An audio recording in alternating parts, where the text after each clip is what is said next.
the principle. We can see many ecological principles. For example, in the XR, the argumentation is very important, multifunctionality and sustainability technique and environmental and ecological compatibility and autosufficiency. So we can see also in the building system, Casbah and the house, we are many principle, and also in the palm grove, how this palm grove have a role very important in food production and protection from various wind in this area, very hard. After we are transforming this, sorry.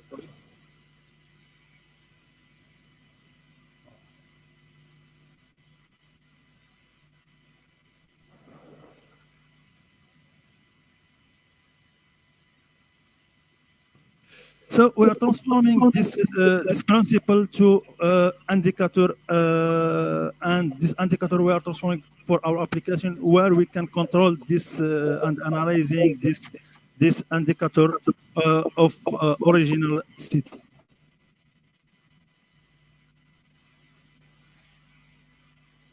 The second part, we are the analysis of ecological memory. So maybe you can ask me why we are studying ecological memory and why the ecological memory is important. So we can, throughout our analysis of different experience throughout the world for the ecocity, the first factor to issues of this experience is how the society have not a knowledge, ecological knowledge. So we cannot build ecocity for an ecologically illiterate society. So the ecological memory is defined the capability of the past state experience of community to influence the present and future ecological response of the community as relatively new concept. So we archivize the ecological memory for the 5-part ritual, where we can see in this slide the participation of population and oral communication, how the population transforming this knowledge, ecological knowledge, by the communication. We can see in this picture how this group of population working in the Foggara system, and the artifice, how the social by the different artifacts transforming this knowledge, and also the rules and physical form where we find this important ecosystem of irrigation.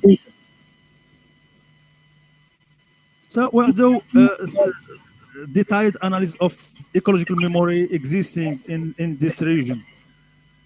After that, we are do the analysis of transforming this analysis to also indicators and integrate this indicator to our application of analysis of urban space.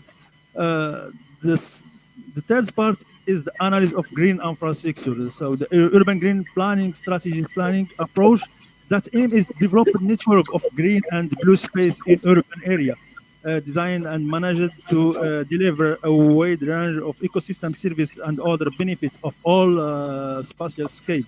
So to its integrity multifunctional urban green infrastructure. Dr. Shoaib, Yes. Dr. Shoaib, please. You have 3 minutes left. Okay. Merci. Okay. So after this this analysis, we are sorry. We can see the importance of a green infrastructure and how it's possible to saving our city from many phenomena of flood. So I like to go to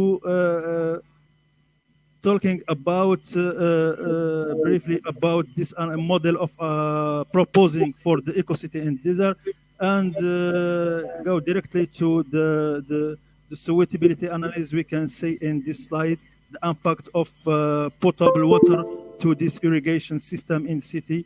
We can see here, and also we can see the impact of palm grove in heat island and how can reducing the temperature in city, and also we can see the impact of facility in city and how the green the original patent is not we can find not facility in this region of city and how we use transportation and consumption of energy. So after we can see after with the using of this application, we can see in red color no suitable area for construction and how we must be construct in the green area.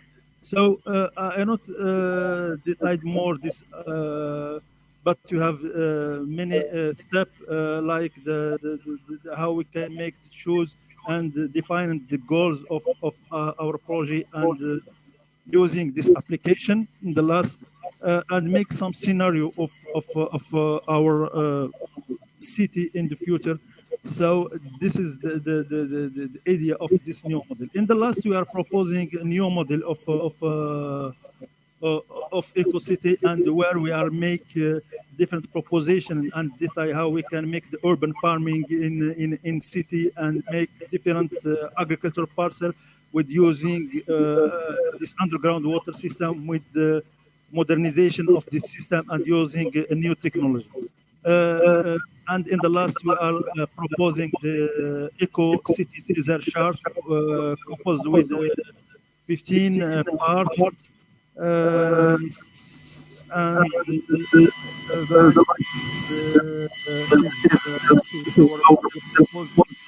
for the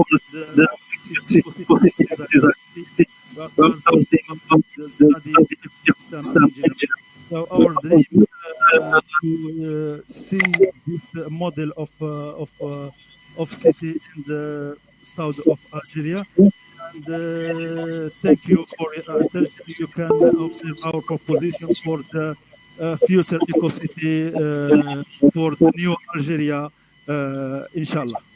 Thank you for your attention.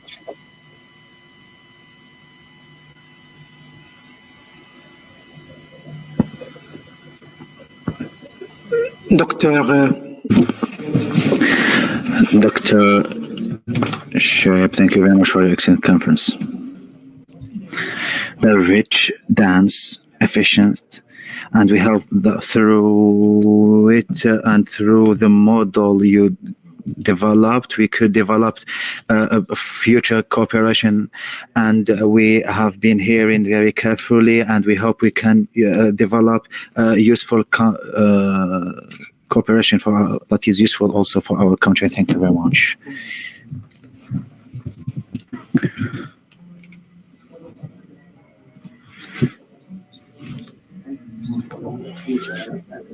And next conference, it will be provided by Mr. Brian Rich from the University of Virginia about chasing water challenges and solutions for water scarcity. Mr. Brian Richter, you have the floor for 15 to 20 minutes.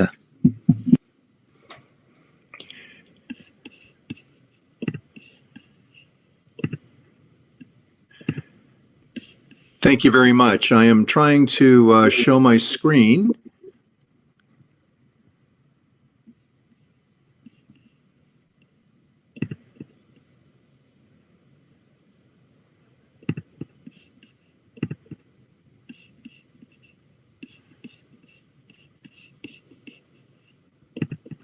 Are you able to see this now?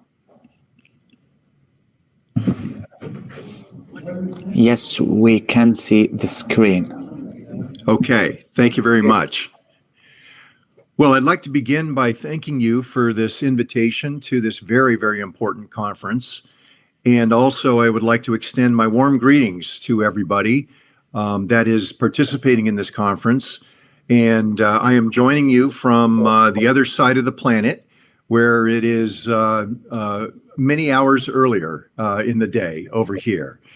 So what I'd like to do today is to share with you some basic concepts about the challenges of water scarcity, and also to highlight some of the solutions that are being used around the world to very, very positive effect. And so I think it's important to start by saying that you're not alone in this challenge, that there are many places in the world that are struggling with trying to make sure that there's always enough water to do all the things that their societies would like to do, whether it's living in urban cities or whether it's growing food in the agricultural areas. And so in this map, you can see the areas of the world that are experiencing water scarcity and struggling with water shortages. And so some of these places only experience shortages during dry years, during droughts. Some of them only experience scarcity during a couple of months out of the year, but others are experiencing scarcity all the time, sort of a chronic condition of always being afraid of running out of water. And what this map represents is the fact that water shortages are now occurring in about 1/3 of all of the rivers and the underground groundwater aquifers in the world. And unfortunately, that is now affecting about 1/2 of all of the world's population. And it is also affecting about 3/4, 75% of all of the irrigated farmland in the world. And so this is a problem that the world's citizens are grappling with. And of course, some of the challenges differ from country to country, but some of the solutions that are being used in some places in the world are applicable in many other places. And so I would like to share some ideas with you about that. I also just want to acknowledge that water scarcity can be somewhat localized. In other words, different parts of the same country may be experiencing water stress, such as your northern areas here in Algeria. And then other places, the challenges are very different. And so there are different gradations, different degrees of severity of water scarcity, and that may have a big influence on the types of solutions that are pursued to try to address the issues. And one of the most basic concepts in addressing water scarcity is to understand where the water is going. And so you see in the red box, there's the highlight of the major categories of water use in Algeria. And you see, as some of the other earlier speakers have highlighted, that irrigation is the largest consumer of water in your country, followed by urban use within the cities, and then industrial use as well. Oftentimes, when we analyze water scarcity problems and we are trying to design solutions, we want to break it down into even finer spatial areas so that we can understand in the south of Algeria, maybe a certain suite of solutions might be applicable and pertinent, but those solutions might need to be very different in the northern part of the country. And one last basic concept, of course, is that we want to understand where the water is coming from, because we may apply different solutions when our dependency is very strongly on surface water, as contrasted with the kind of strategies that we might use if our source of water is underground water. So again, just some basic concepts about how we think about different solutions to be applied to different settings. Now, this graph is a very important part of my presentation because it explains how we end up in this dangerous condition of water scarcity over time. And so on the upper part of this slide, you can see the water conditions in a river system in Australia. It's called the Murray-Darling River Basin. And on the bottom half of the slide are the conditions in the Colorado River Basin, which is in the southwestern part of the United States. And in both of these places, I used both of these graphs because the climatic conditions and the geographic conditions in both of these countries are similar to what you have in Algeria. But what these two pictures represent for the past 100 years is a situation in which in the light blue color, you see how much water is available for use. And you can see that that varies from year to year. It varies by quite a lot. And that's quite typical in a lot of these regions of the world that are experiencing water scarcity. It's not the same amount of water that's available every year. It's not the same amount of water coming down the river, and it's not the same amount of water that is being recharged into the groundwater aquifers. And so we need to be conscious and aware of the fact that the water that is available will vary from year to year. Blue color is very important to understand, though, because it represents how the consumption of that available water has changed over time. And what you see in both of these places is that gradually the water use increased more and more and more over time, to the point where the use of water became as great as the total availability of water. Now, you can see in the upper part of this slide in Australia that when they entered into a very severe drought in the late 1990s and the early 2000s, they called it the Millennium Drought, that because the water available went down, their water use had to go down. There was no water available. There was less water available to be used. And so they had to adjust very quickly in an emergency condition to using less water because there was so much less water available. In the bottom graph, you can see an example of a place where when you have water stored in a large surface reservoir. In the Colorado River Basin of the United States, you have two of the largest storage reservoirs in the United States and also in the world.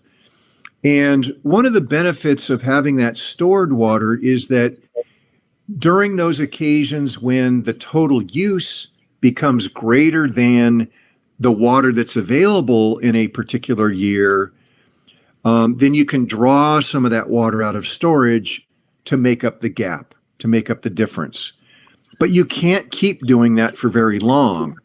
And in fact, what we have seen in the Colorado River Basin in the United States is that now those storage reservoirs have been depleted. They have been reduced very rapidly because our use continues to be higher than the replenishment that's coming down the river each year. So this is a very important concept to understand what unsustainable water use might be. And we need to be very conscious of trying to only use the amount of water that's available to us. And in fact, not to use all of that water, but to also leave some water for the natural environment to support biological diversity, as one of the earlier speakers emphasized. So the challenge here is, how do we balance supply with demand? And how do we do that in situations where the available supply varies from year to year, and also in situations where, because of climate change, the available supply may be declining over time, depending upon where you are in the country or within the world.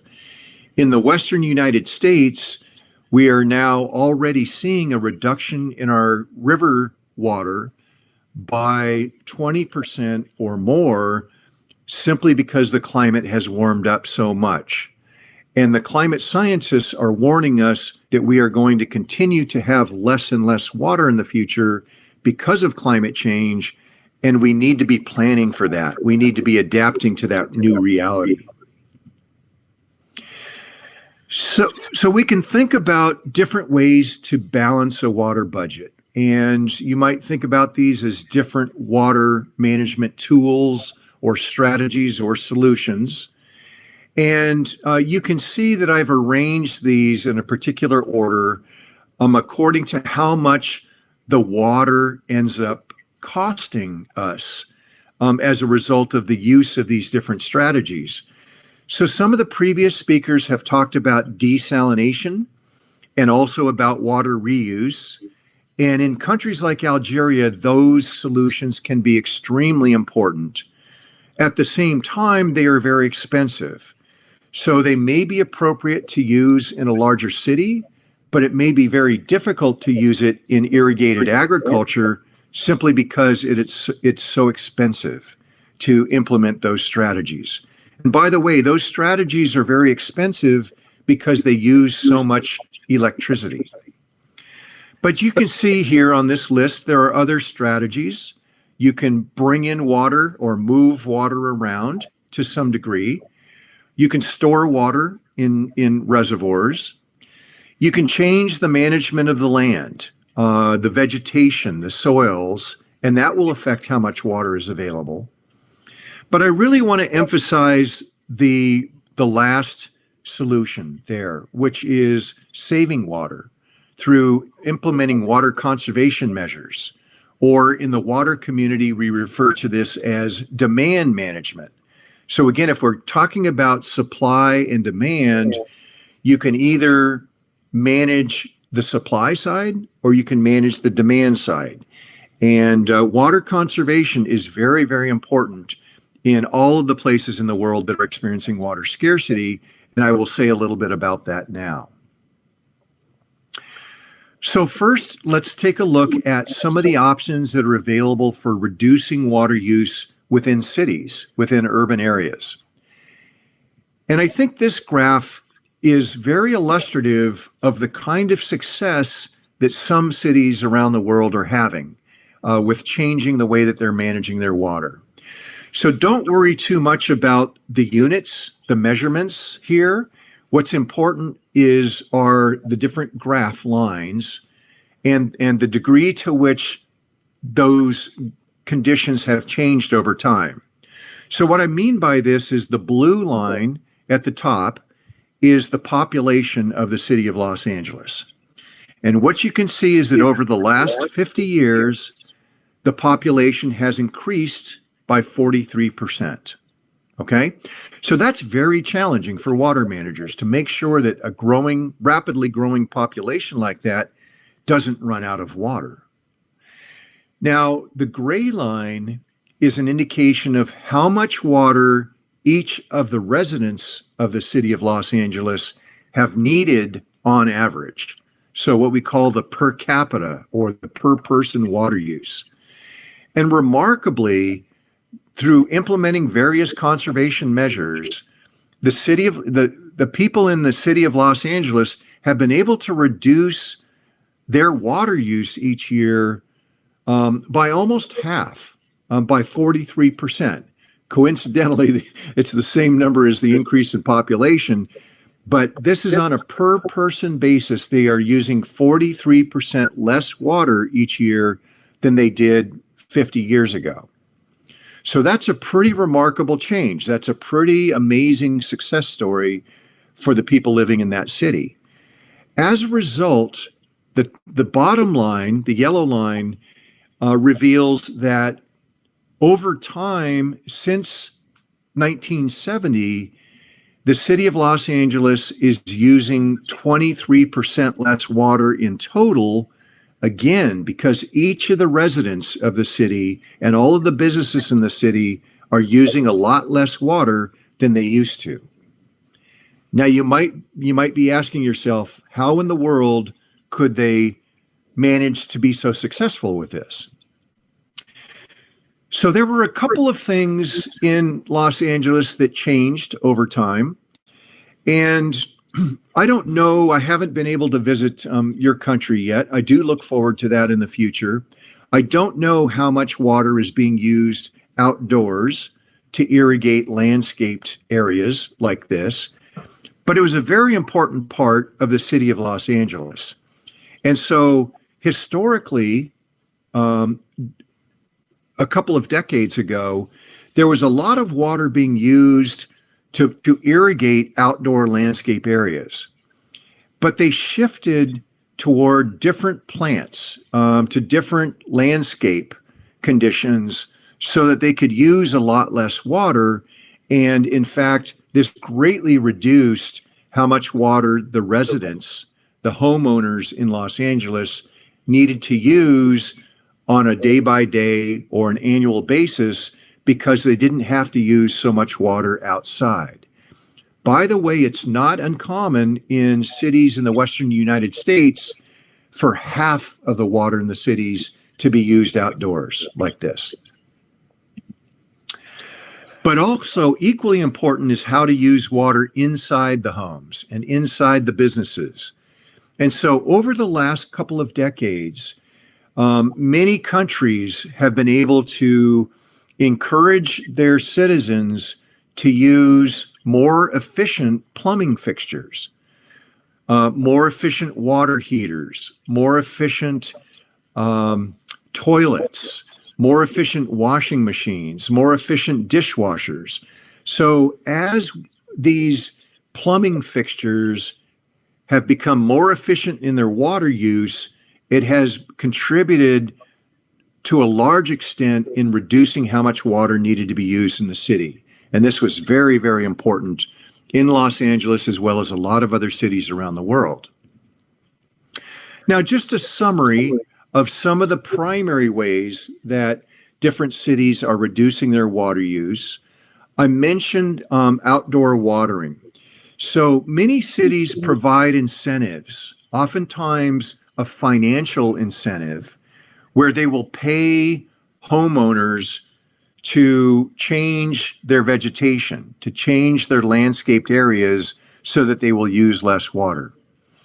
And they also, in many cases, are providing financial rewards if the homeowner wants to install a large cistern to capture the rainwater that comes off of their roof of their home. And so they don't have to use the city water supply. They can just use rainwater directly. And that has been very important in some cases. Cities have also used incentives or encouragement, financial encouragement, to help homes and businesses change their old plumbing fixtures, their toilets, their dishwashers, their washing machines, so that they don't use nearly as much water. So again, using a financial rebate, a financial incentive has been very effective in some cities. I also know that many of the cities in Algeria are using what we call a tiered water rate structure. In other words, you pay a lower price for the lower volumes of water. And this is very important in making water affordable for everybody. But as you use larger and larger volumes of water, you have to pay more. And that has proven to be a very effective control on keeping individuals from not using too much water because they have to pay so much for those higher levels of water use. And then lastly, very importantly, and I know this is a challenge in Algeria as well, that preventing water leakage, not losing so much water to leakage, is another very important strategy that is being applied to good effect by many cities around the world. Monsieur Brian, il vous reste juste 3 minutes. 3 minutes, sir. Okay, I am very close to finishing. So the other very important part, of course, is in agriculture and how to reduce water use in agriculture. So around the world, we have shifted to different ways of irrigating, from flooding irrigation to drip irrigation with large savings in water use. We have changed how we manage the soils and whether or not we till the soil at the end of the year. And if we take better care of the soils, we can save a lot of water. And in many places are now beginning to change which crops are being grown in their states or their local provinces, because different crops might use a lot less water, and that's another way that you can save a great deal of water. So I'm not going to go through this list, but just to say that there are many different solutions to using less water in agriculture. And I would be very happy to make some reading material available for anybody who wants to learn more about these cities and these agricultural areas and their solutions that they're using. The one last thing I will mention is that many places have found it very useful to establish a limit on how much water can be taken out of a river or how much water can be taken out of a groundwater aquifer. This is an illustration of a groundwater aquifer used by the city of San Antonio in the state of Texas in the United States. And back in the early 1990s, they put a limit on water use, and you can see that that had a big effect at whereas water use was increasing up until 1990, they established a limit, and then the water use went down because the farmers started using less water and the city started using less water. So I will conclude just by saying that those of you that are interested in learning more about these solutions and things that are being done around the world, I did write this book a few years ago. It's a very basic guide to strategies for reducing water scarcity, and it is available in multiple languages for those of you that might prefer a different language. So thank you very much for your attention, and again, thank you very much for the invitation.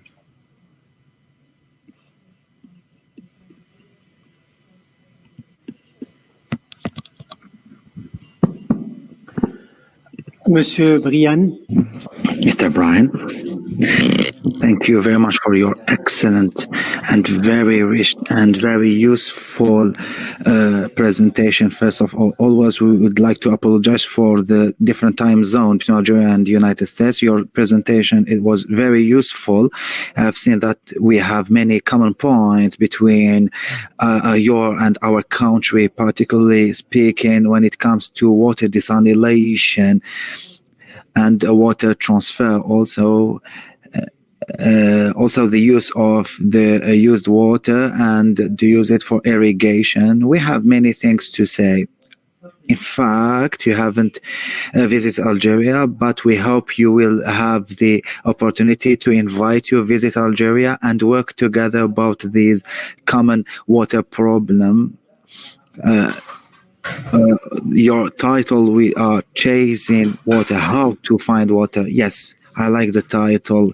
There are some specificities in every country, in every region. But as I said, we have the common points, developing our country, bringing water to women in good quality and good quantity to agriculture and techniques for desalination. We have many common points in which we could work.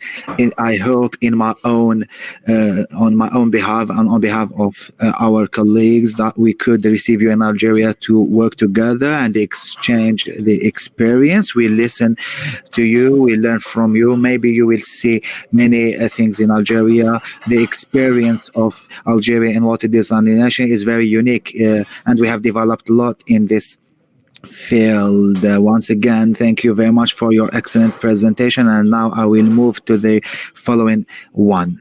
And I would like to invite Madam Uzani Zohra, that is the head of or director of study at the Ministry of the Water Resources. She was the subdirector of Human Resources, subdirector of Data and Development. She worked for Salona for 3 years. She worked for UNID for 10 years. Madam, you were also in irrigation, sanitation, drinkable water, in different also jobs. Your communication or your presentation that you are going to share with Madam Nora Frewi, that is an engineer in industrial chemistry in environment engineering, that is currently in charge of studies in the Ministry of Water Resources in Cuba. You would have 20 minutes. You can share as you would like, and the one who would like to start. So you have the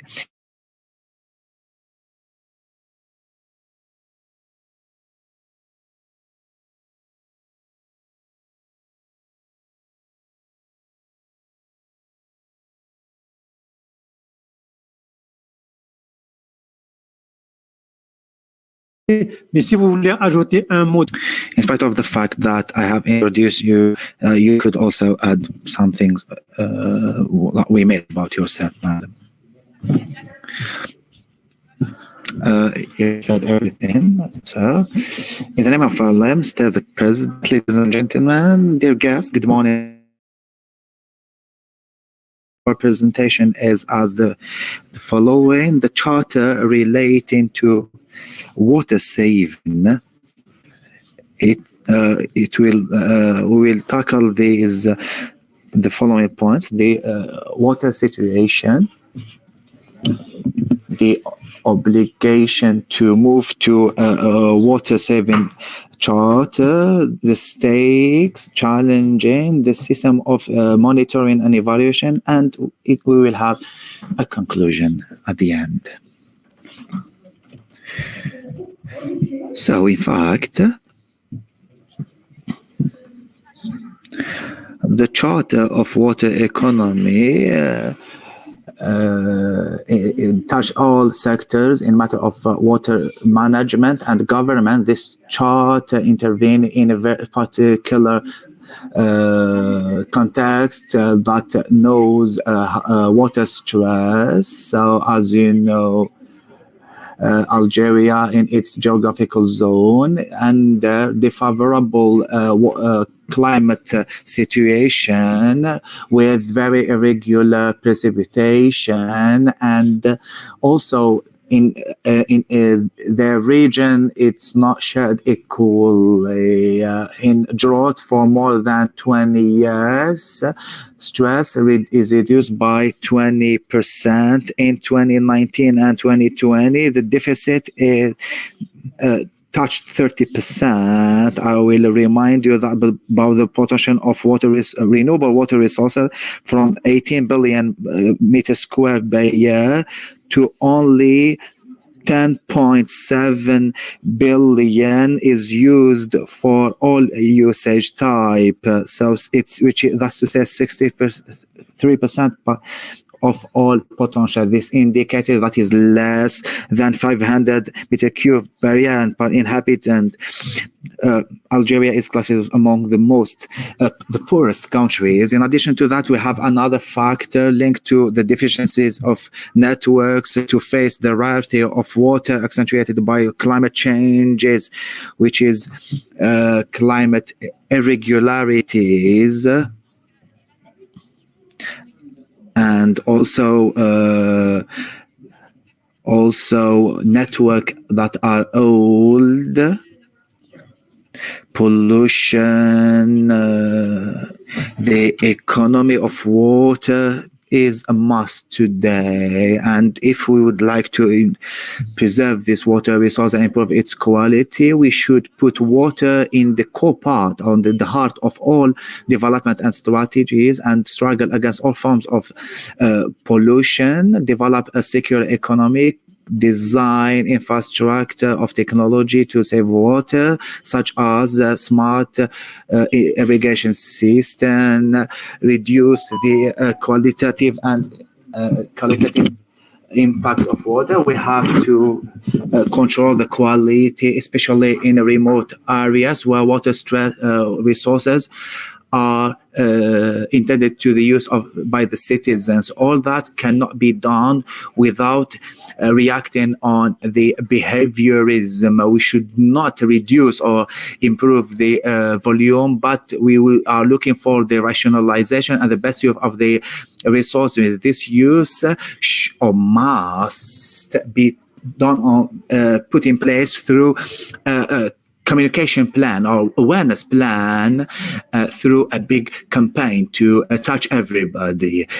The project of the charter that is suggested by the water resources sector today, including all the stakeholders, that's to say the local collectivities, the user association, researchers, every single person should adhere to a set of objectives that serve the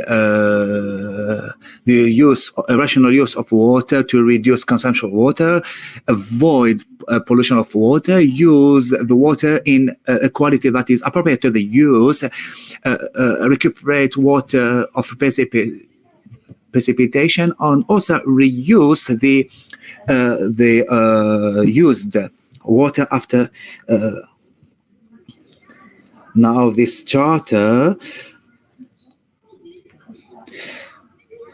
is stressing on some behavior to adopt in order to integrate in their program and activity to contribute in the rationalization of these resources.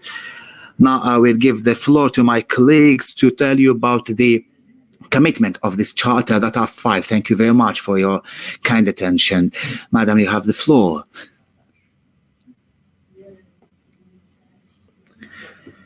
So, good morning. Regarding the commitment of the Charter of Water Save, as we said, there are 5. There are targeting 20 objectives in which we have prepared an action plan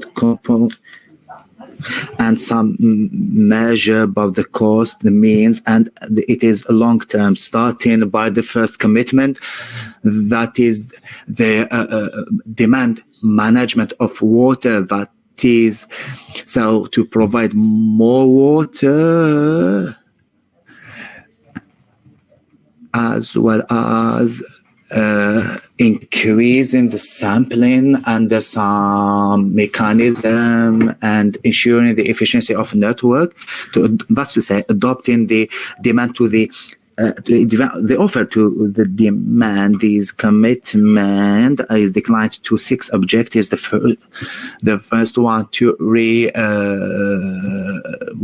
manage or improve the networks of drinkable water with a big, as you know, big quantity of water are lost through some drops for irrigation and other use. That has a negative impact on public service. Indeed, Algeria was one of the developing countries that met the SDGs by the agenda of 2030, the access to sanitation water and drinkable water, but it was a huge amount of money that has been invested. I'm sorry. So regarding the financial strength efforts, that are considerable, so we have to review them. And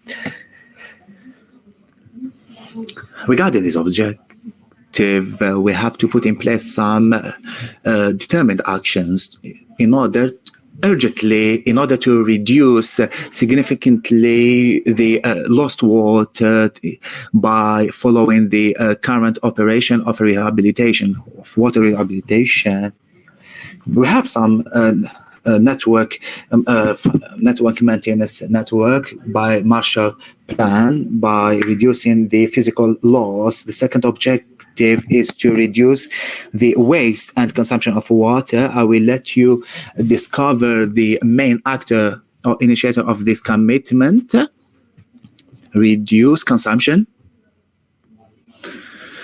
Huge efforts of information and raising awareness should be realized in order to evaluate the behavior and the habits of consumption, and also avoiding the waste by making the local authorities take into consideration, for example, watering plants and the use of water in a very smart way. Always with the commitment number 1, generalizing the counting of water consumption.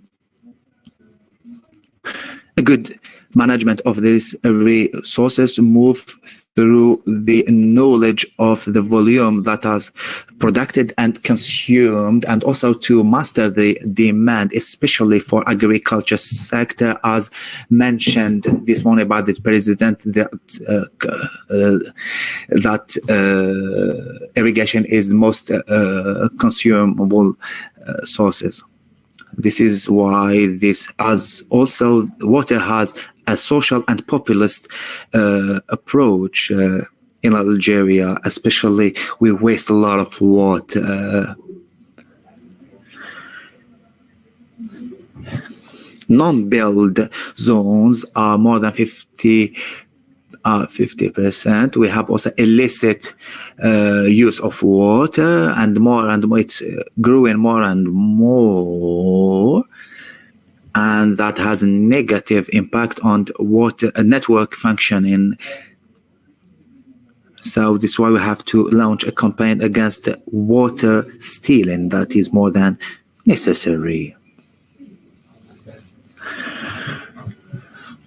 The fifth objective is to promote the training on maintaining drinkable and irrigation water. More than 137,000 kilometers of drinkable water square. We should train them and specialize them. If there are some fields of vocational training should be created or adopted. Ah oui, adapter la tarification de l'eau. Adopt the tarification of water. That is an element of circular deficit that has an important impact on imbalancing on distribution and consumption of water and the tarification. This is why to fix by a decree the tarification of water in 15 years, and also more adopted tarification that struggle against wasting water. Second commitment, which is commitment number 2, rationalizing the usage of water. It has also some objectives to promote the technique of irrigations. By the way, I thank the speakers before me. They have stressed on the importance on installing some system of economizing water in order to rationalize the usage of this resource. Also to ensure food security and the increase of irrigation demand, effort should be stressed on the circular economy and smart way of smart irrigation system.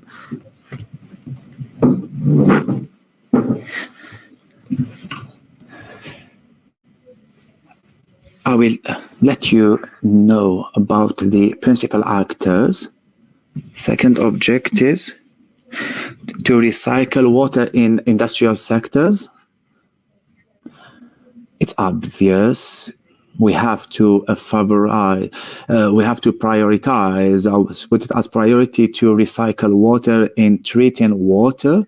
We can do that in all type of industry that will be helpful for the economy.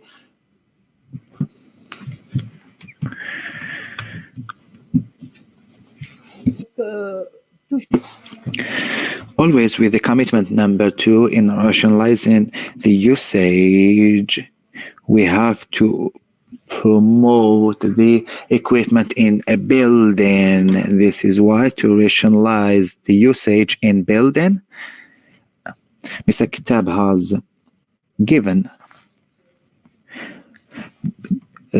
different figures of usage in buildings and in neighborhoods. That's why we have to elaborate technical recommendation that is adopted and to promote the use of sanitary water and to save water.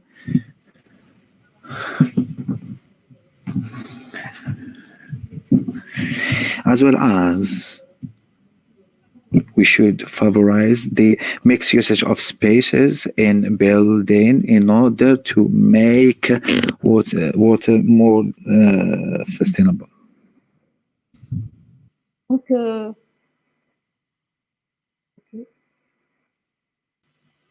ah oui. Donc, réutiliser les eaux usées épurées. Donc, reuse the used water that represent an important quantity in industry and in different fields should be strengthened and imposed through raising awareness campaign that we would like to see the use of wastewater and generalizing techniques of water economy. should not be an option, but should be a must.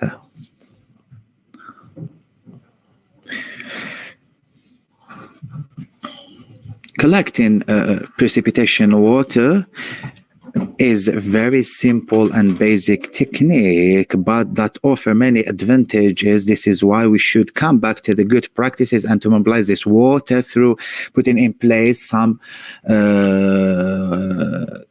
techniques to multiple usage, struggling against the fire, waste in water, install some facilities to collect in companies, in buildings, and so on. Connaître la ressource. Connaître la... To know the resource, this is the commitment number 3. It is expected through a mobilization of national capacity of research, a better knowledge of the natural water resources, and the possibility of extending them through non-conventional resources. In a measure, this potential is impacted by climate change on the coast, on middle and long term. It has 3 objectives, in fact: re-evaluate water resources related to climate change. This is why we have to conduct the water inventory through a model. We should have a simulation to anticipate crisis situation, elaborate some research to focus on the sustainable usage. Put in place national network of surveillance of water and water use. The underground resources are under threat by the degradation of quality and the overuse. The objective here is to put in place a efficient network system of surveillance of water management. Madam, you have got only 3 minutes left. So to promote a research project about water saving or economy, to prove about smart management of resources and developing new procedures in the field of recycling, water treatment, and so on. Protecting the resources, this is important. The natural resource of water is under threat of pollution, indirectly or indirectly. So contaminating the ground is a threat also. This is why we have to preserve the resource from all form of pollution and improve its quality, and to provide it to the human use, especially the agricultural one. This commitment has 4 objectives: to put in place perimeter of protection and generalize them. They exist, but we should generalize them. Awareness about all sorts of pollution. Frame human activities in sensitive zones.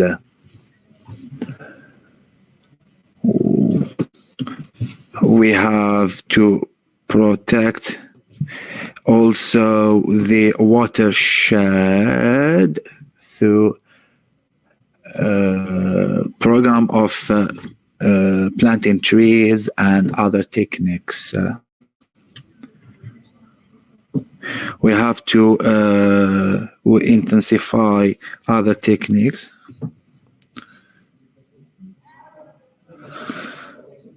Madam, you are not in parallel with the what you speak and the slides. Celui-là. D'accord. Donc, je disais qu'il y a lieu d'intensifier les programmes d'épuration. Nous avons un schéma national de développement de la cité. We have national scheme to develop the sanitary water.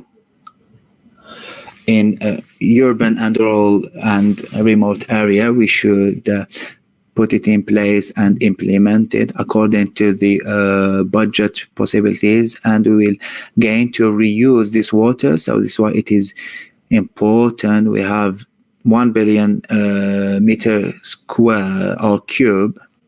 It is well, and it is considered as the fourth resource.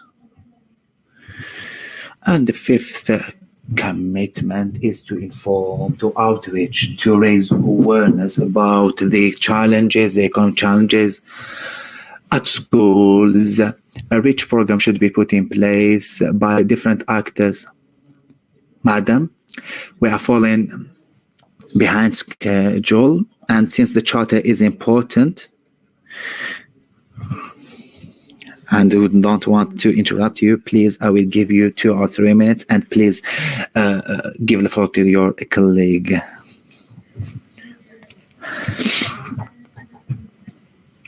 As I said, information and awareness is clear. We should put a program, a rich one, collective and individual, and go to agriculture, to schools, to use the mosque and all means in order to ensure the involvement of everybody in this water charter. We can elaborate the fifth commitment. The charter should be implemented by different stakeholders, each one in its according to its objective, and to translate it in an action plan. We suggest our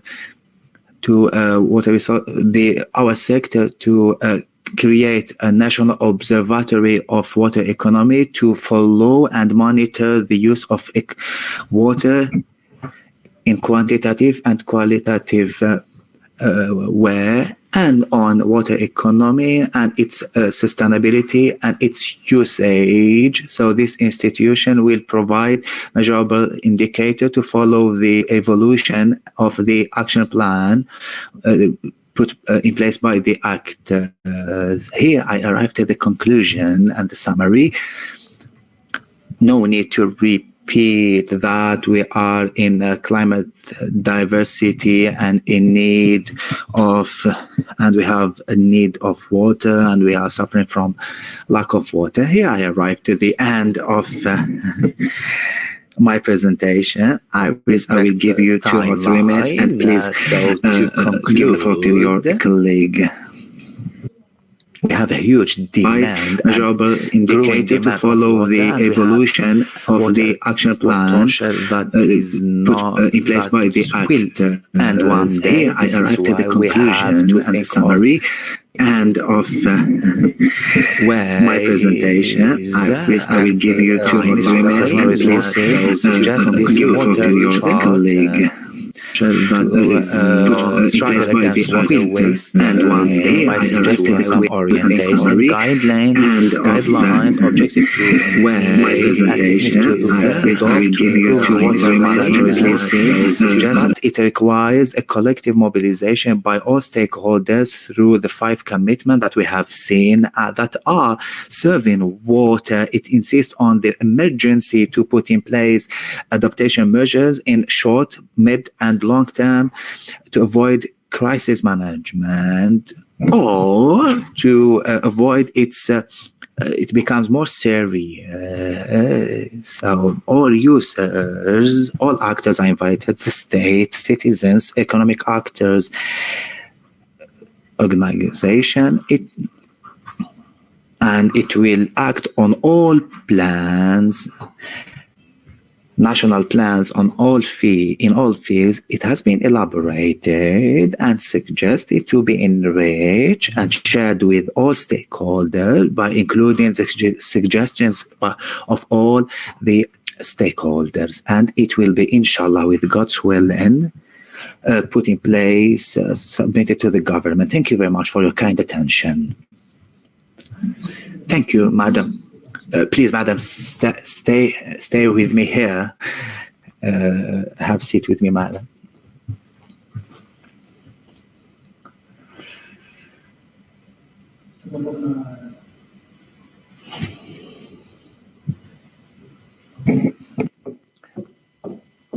Monsieur Mouhouch.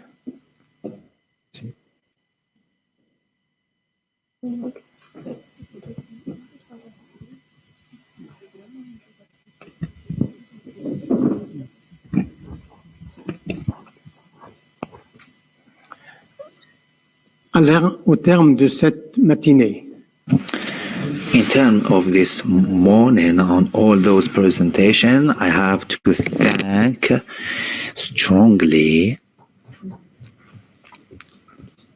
the five or six speakers. I thank myself also, but I would like to start by thanking Mr. Brian from United States that is very far, that he will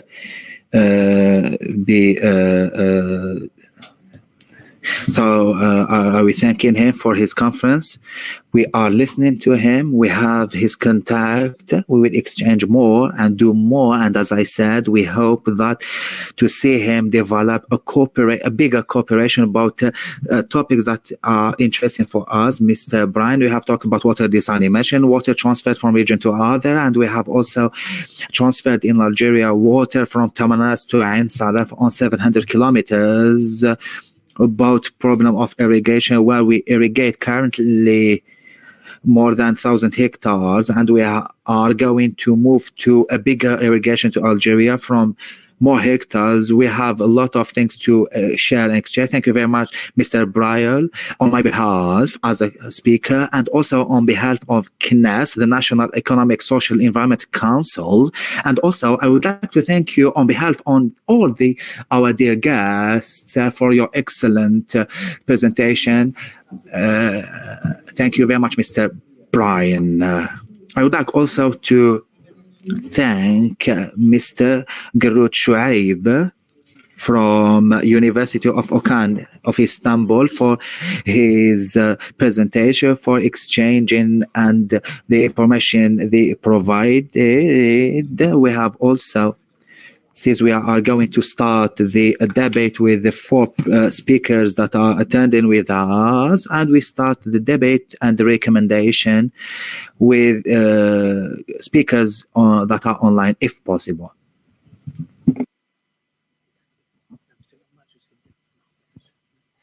Et donc, à travers ce débat, through this debate, I insist personally to, if possible, to remotely the foreign expert. But here in this table, I would like to have all the presenters of this morning. Without further ado, I would like to give the floor to the audience, all the members of the audience, either Ministry of Water Resources, associations, experts, journalists. For me, any person present in the room has the ability to ask a question, and I'm saying ask the question. Why asking the question? Because we have presenters, we ask them question in order to get response. It is not, if you don't have to make, you don't have to ask a question or make a presentation yourself or get out of the topic of the day. You are supposed to ask question and the presenters. And we will take 5 questions and we will try to answer all the questions. Then in the second phase, we will go back to the second, third, fourth phase. And all the question is to be answered. Without further ado, we'll start with the questions. Let's open the floor. We are all in the water sector. We are between friends, brothers and sisters. We are friends of the water. We all want through this water, the water economy. We all want to have water for the Algerians in quantity and quality.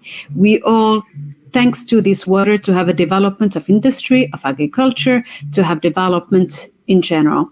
Without further ado, I would like to give the floor. And whoever wants to take the question, you have 5 questions. We will try to answer and we move forward. You have my microphone.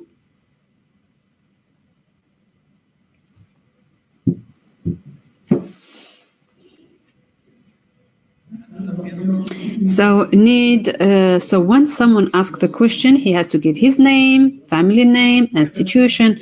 For him, first of all, to be known, people will, and I know most of the members of the audience, but it's good to, if you are unknown, to be known. Good morning, Mr. Bouaissi El-Wahed, representative of the Agriculture Union of Algeria.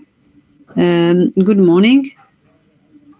We made, and he's quoting the Quran, we made of water source of everything.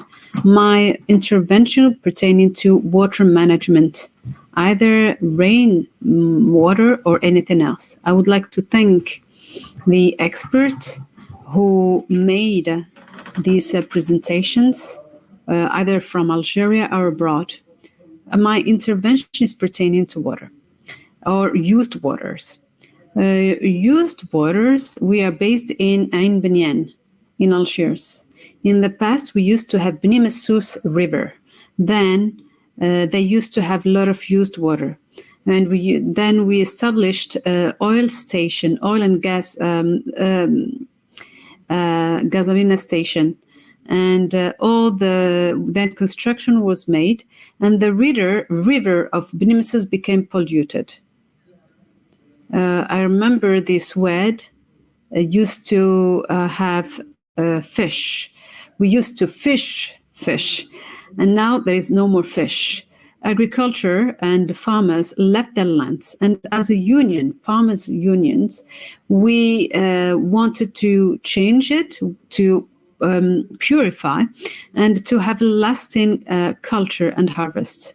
We wanted to purify the water of the river and all the surrounding lands of this Beni Messous to be used for agriculture. Now we created a purification station. We made a complaint to a Ministry of Agriculture and Water Resources to clean this river. And also to use, we have did that 40 years. These farmers left their lands along with their children. And in addition, Shrega and part of it was covered by this river. They told us later on that Park Dunia will be part of this river. Now, I have lived all my life in this area. The Mazafran River and Beni Messous River. Mazafran River,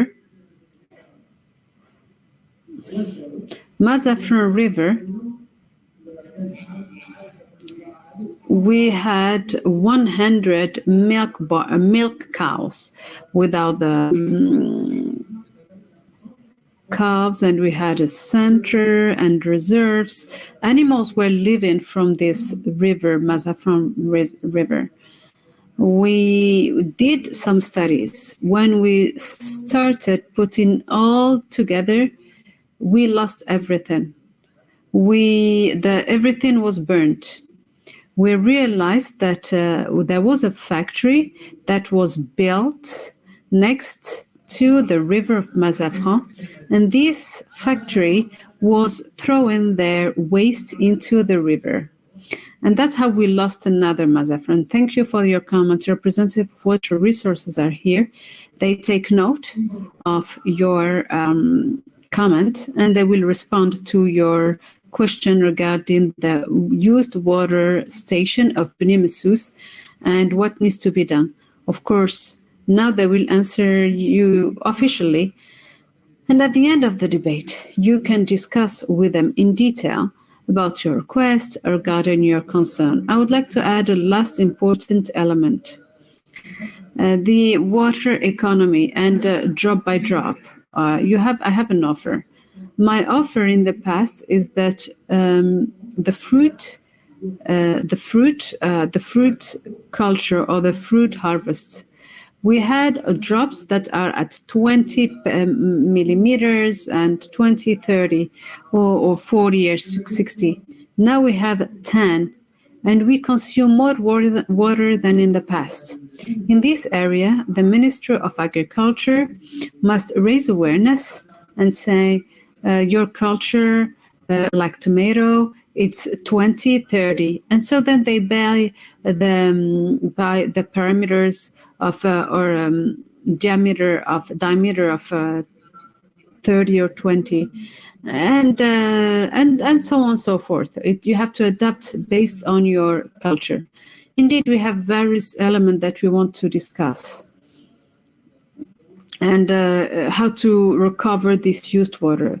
That will be good at this used water, and we want to speed up the reuse, the recovery of used water. Authorities must tackle this topic for farmers to go back to their lands. Because unemployment increased, this land has been ignored, and they were not able to harvest, to use it, because there's no water. That would be good, that this point should be taken into consideration and bring attention to this station. I know that the economic situation of the country is difficult. However, you cannot ignore your land. You cannot ignore your workforce. It is important because we know that everything stems from land, stems from the agriculture. We hope to give you the floor later because we want to give the floor to everyone present. Thank you very much. And thank you for this opportunity that is given to me to express myself. We have a lady on the third row.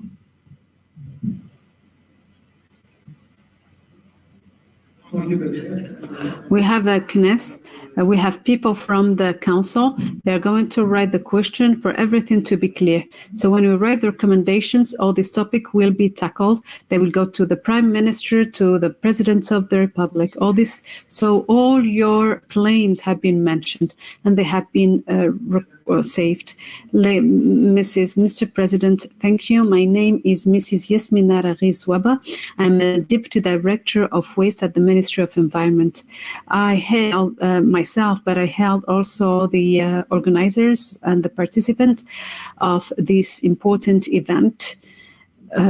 Quite fruitful event and quite important one because we are talking about the city, the water, life, and what comes into our mind. And through the very interesting presentations is the water reuse, first of all, the problem of irrigation through used waters, and mainly the modalities taken to be taken into consideration to optimize purified water or for the irrigation. We are talking about water stress. We are talking about the scarcity. But what comes into our mind is that people are using used water. It has always existed, even when we were in a good situation. I would have loved this topics to be discussed because we're at summer and we are in a water stress. I've seen a small Douira dam where we commemorated the Day of the Tree on March 18th, and it was dry. Drya Dam was dry, and even if they rains, we don't have a lot of. Without talking about trees and how to use it, and I had the honor to listen to Mrs. Drivi, Minister of Environment, talking about 2 dams that will be attributed to purified used water. Instead of wasting this, it will be stored, stocked, and reused. I think it's a first initiative in Algeria. I would have loved to be held, to be presented, to be taken into consideration. We'll have other opportunities in the future. However, the action of awareness to reuse water, purified water. Professor Kitab has mentioned that the water he drank. Yes, in Europe they used to drink water in the strongest. In Germany, we drink purified water. We drink purified. For a German to drink purified water, why can't we do it? He has been awareness. It is very important to raise awareness. It's not forbidden. It's a noble. It is important. This resource is important. As much as we talk about water economy, as much as we talk about rational use of water, the protection of water, it is important to discuss the actions and raise an awareness in the population. The charter is extraordinary. It is a tool for future. It is a tool that we had to see it, to read it with the Friends of Water, with OGG. We're always in the code of water, on the law on water. We keep working, proposing new ideas how to protect this water. Thank you, ma'am. As a reminder for the other stakeholder, the water charter is available at the Ministry of Water Resources. You can read it by all the Algerian citizens. You can read it. You can have an idea. Any citizen, any institution that wants to read it and make comments, add something, they can do it and send it to the Ministry of Water Resources, where we have a commission that works on this and that has put together all the comments and remarks, either institution, association, individual, that is taken into consideration. We have another question. There is another lady in blue suit. Ma'am, the floor is yours.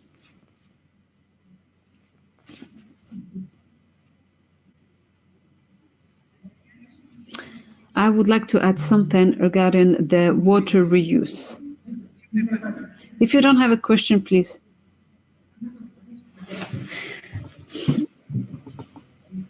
Please, ma'am, it's not about NDT or my colleague. While I'm speaking, I want people to debate. I will give the floor to someone else. I will give her the floor, then the gentleman on the back. We have an association for the promotion of rural areas. It is a matter of interest for us for water. I have three elements that I wanted to discuss very briefly. First of all, I would like to thank you for the initiative for Water Charter.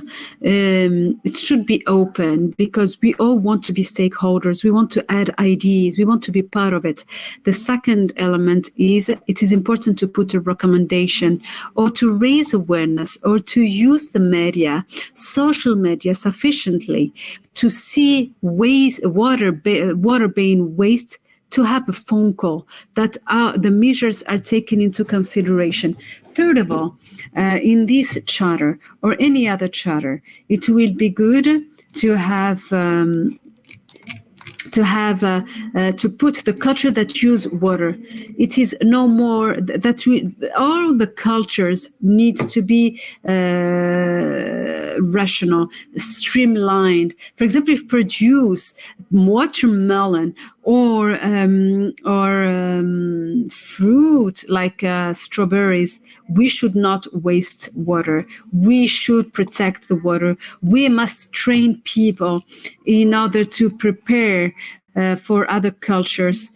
Our objective is we want to be able to use these veggies and vegetables and fruits and streamline the use of water throughout the year. Thank you very much. The lady from the DNTP, do you have a question?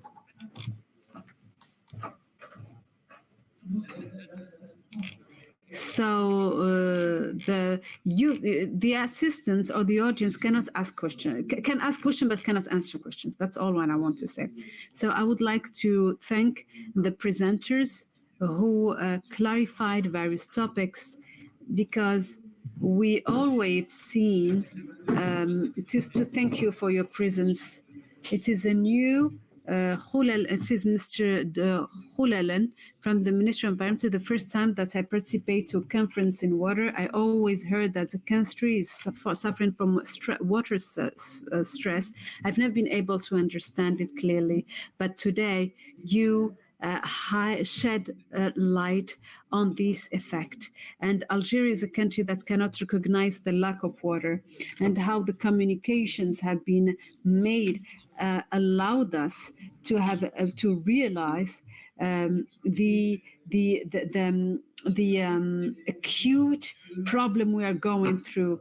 You proved that we have a water stress because we have less than 500 cubic meter by inhabitant.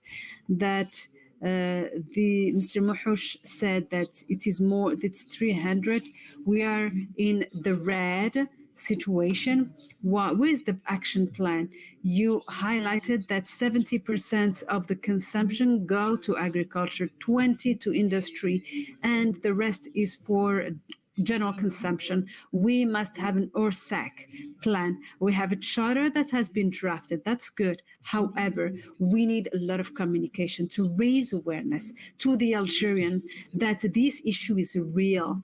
We do not want to accept that we are living in a country with stress, water stress, and we need an ORSAC plan to counter it. Of course, while taking into consideration some priorities. The microphone to the person on your right. Please introduce Mr. Soukhel. I am an agricultural engineer. I am member of the foundation, Filaha, and which is an NGO. We work on water. I have two questions. First of all, pertaining to commitment, this charter commitment, and maybe we should add our commitment, which is the equitable dissemination of water throughout the country. What do I mean by this? We talked about the dam of Bouharoun. It is in another wilaya, the wilaya of Mila, that covers Batna, Khanshla, very far away in the country. We have also the water in the Jijel and Bjaya. It is pumped in order to go to Sétif and Galma. And the big projects, Ain Salah and Taman Rasat. Maybe you should create a network, interconnected network made by big duct, and in order to put together the north, south, east, south to ensure the safety and security, because we realized that this year we had more water in the east compared to the west.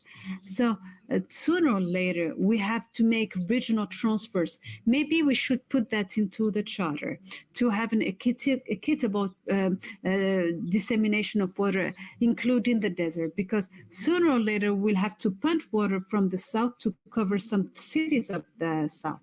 Another question is, as an agricultural engineer, and we talk about food security, to give some figures to cater the needs of year 2000. We need at least 12 million of hectares, and 5 million needs to be irrigated. 7 million of irrigated. If we take the figures of 8,000, that will be 40 million of cubical meters. That's the figure brought by the professor brought about 6,000. I gave 8,000. We have an average of 7,000. So the question that I'm asking is, maybe we should, since we have limited resources, to put our strategy on water desalination from solar energy. I think that's the priority that must be led through studies from the academician and universities for the least expensive desalination with solar energy instead of electricity and oil and gas, because that is uses a lot of energy. That is what is taking place in the US, in Santa Monica, and we've heard and read various studies in this regard. What water desalination is made is through solar energy. That's the question I'm asking. I think we have 5 questions. I will give the floor to the speakers, and then I will give you the floor once again to take the floor. Mrs., if you have any question, and then I will give the floor to all the presenters. I will remain at last. As I said before, the questions must be short. I would love the answers to be as short also. The floor is yours. Thank you very much.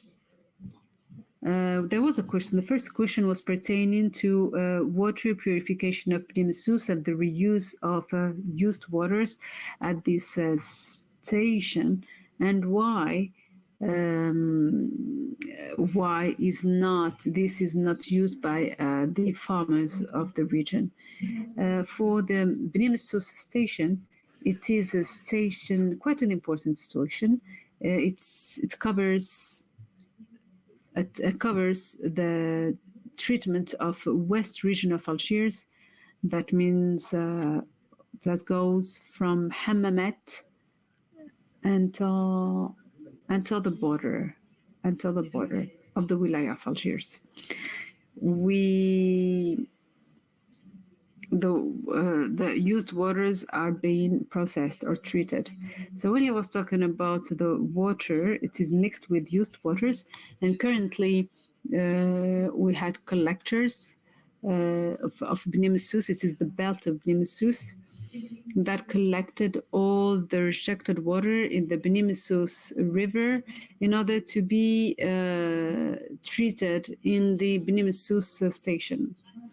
Thanks to, so the station has been built in various steps. The first was to recover purified waters, then to protect the environment. That's the first step. Second step is being finalized currently, where we set in place a third-party treatment, and currently used purified waters are being used in Dunya Park, in Garden Park, you should know, and for the irrigation of the central lands in this region of Algiers. And yes, you are totally right.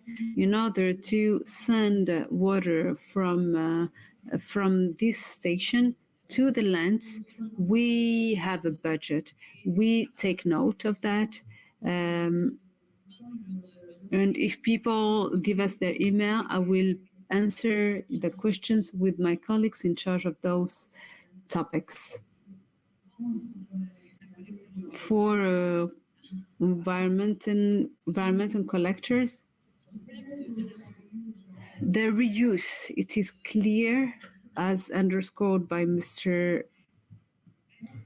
experts, Mr. Mahouch. There is a program. We are finalizing the reuse strategy, all included. Part of this strategy is being implemented. The strategy has been presented to the government, and we are setting in place a program that should allow to optimal reuse until 90% of the installed capacity. It's not always easy, because we need to start by reuse, whether irrigated perimeter, whether it's network, maybe Mr. Likhal with the Wilaya of Algiers, Barraqi, Ragaya, and Beni Messous. We have a study that is undergoing in order to connect the existing network. For the stations at sea, or even to multiply the reuse, that should not be used only agriculture. Agriculture is good when it's possible, but sometimes if you take stations in town, it's better to go to municipal usage instead of irrigation. Now, for raw material, we have used waters police. We do have a reuse. The new law that is being finalized and validated by the UCG gives more prerogatives to the police. So we hope through this police eradicate these bad practices that goes against our tradition, which is to waste water. Moreover, for Douira Dam, as said, Mrs. the Minister would like to build this reusage dam in Dararia. That means to take purified reused waters and store them or stock them into the dams of Douira and Barak in the region of Algiers. That's it. I've finished. Thank you, ma'am, for your various response. We had various questions, various elements. I will give the floor to Mr. Ibrahim Mahoush. Even if I started to talk, I will need a whole day. We'll have to finish before 1. The last 5 minutes, I will take what is most important one in order to get the maximum. Everyone has to answer to one question. Okay, I will go fast. So you've seen that I respected the time, and thank you for that. So for the comment made by the representative of education, I don't have his name, which is okay. Indeed, I'm asking the question, and I will stop here. Why would you like people to respect water, since we pay the first part of it at 6 dinars? I have been repeating this for the 40 years. No one abide by this rule. If you want, why would you have respect for something so cheap? Of course not. You have to, where the real price of this water is thousands of dinars. So that's it. I'm not going to say more than this. And the second step is 20 dinar. How can you invoice water for 6 dinar? This small bottle of water is 40 dinar. In Algeria, we have only the problem of water. If we respect this principle of respecting water, then we will solve the issue. If we give the importance to the things that are important, we will settle. People don't know the price. As Oscar Wilde used to say, people know the price of everything, and the value of nothing. We don't know the value of water. And we must, if we want to be equitable, we have to make water important. We have a water stress. We should be equitable. And the 46 billion of cubical meters that has been mentioned a few minutes, yes, the 45 billion cubical meters, if we have to eat Algerian, we need more than 46 billion cubical meters. Only wheat by itself. And if we import only 100 million of cattle, we need at least 40 billion of cubical water, but we will never produce what we consume. And we have to reduce our consumption. We will always have indirect or direct imports. It is impossible to produce what we want to consume. I will end to say what our friend from irrigation, their basic principle that I put. If you want to use efficiently water, we should not be imposed to the using of the drop water with a certain diameter. Diameters, I need the right diameter for the kind of culture I do. I cannot be imposing on anything. Thank you. Thank you very much, sir. As a speaker, I will give you the floor later. As speaker, I will ask some question when it comes to the question of Madam Yasmina. She is from the sector and she knows the water. Ministry of Water Resources has constructed some dam. 81's capacity, it's 9 billion. The objective is to move to 130 dam, and all water, try to collect all water in some dams. Since we don't have the wells, but if we don't have enough precipitation, but the state has constructed the dam. So imagine that we didn't have the dams, all water would go to the sea. So here we are waiting for them to be filled. Now, regarding the second questions, Ministry of Water Resources has what we call water class in lycée, in university, in middle schools, to raise awareness of children to avoid water wasting. It's a very good thing, but it's not sufficient yet. National education should include in their program in primary, middle, and secondary school, even universities, to include a module or subject to raise awareness about this topic, so as the a child, for example, when my son comes to me and tell me you should not waste water, it would be a pleasure for me. This is why we have to work in collaboration with the Ministry of National Education to raise awareness. Why national education? Because, as you know, 8 million of children raise awareness of 8 million out of 40. It's huge. Through this water class in national, they are now doing huge good work. They cannot touch 8 million. It's a considerable number, but it's in their action plan to do their best in this field. I will answer the third question from Mr. Abdul Hamid. It's an NGO. We have talked about energy.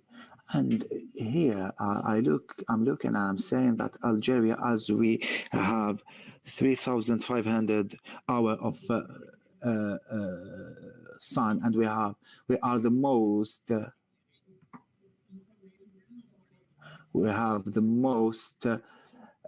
country that has more sun.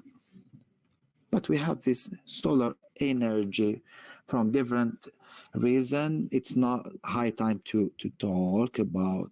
We can provide electricity for Algeria and export it to Europe and have more gain than oil and gas. We have talked about strategies of water transfer. The ministry is now doing water transfer. Bnei Haron is providing for 6 wilayah, Lumau, Mostagana, Oran, and Arzu.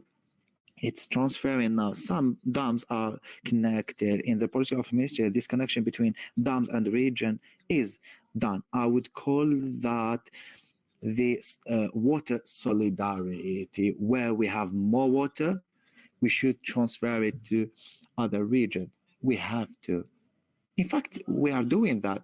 We are providing from dams from other regions to Algiers to other regions. So the solidarity is stood in the Algerian citizens, but not enough yet.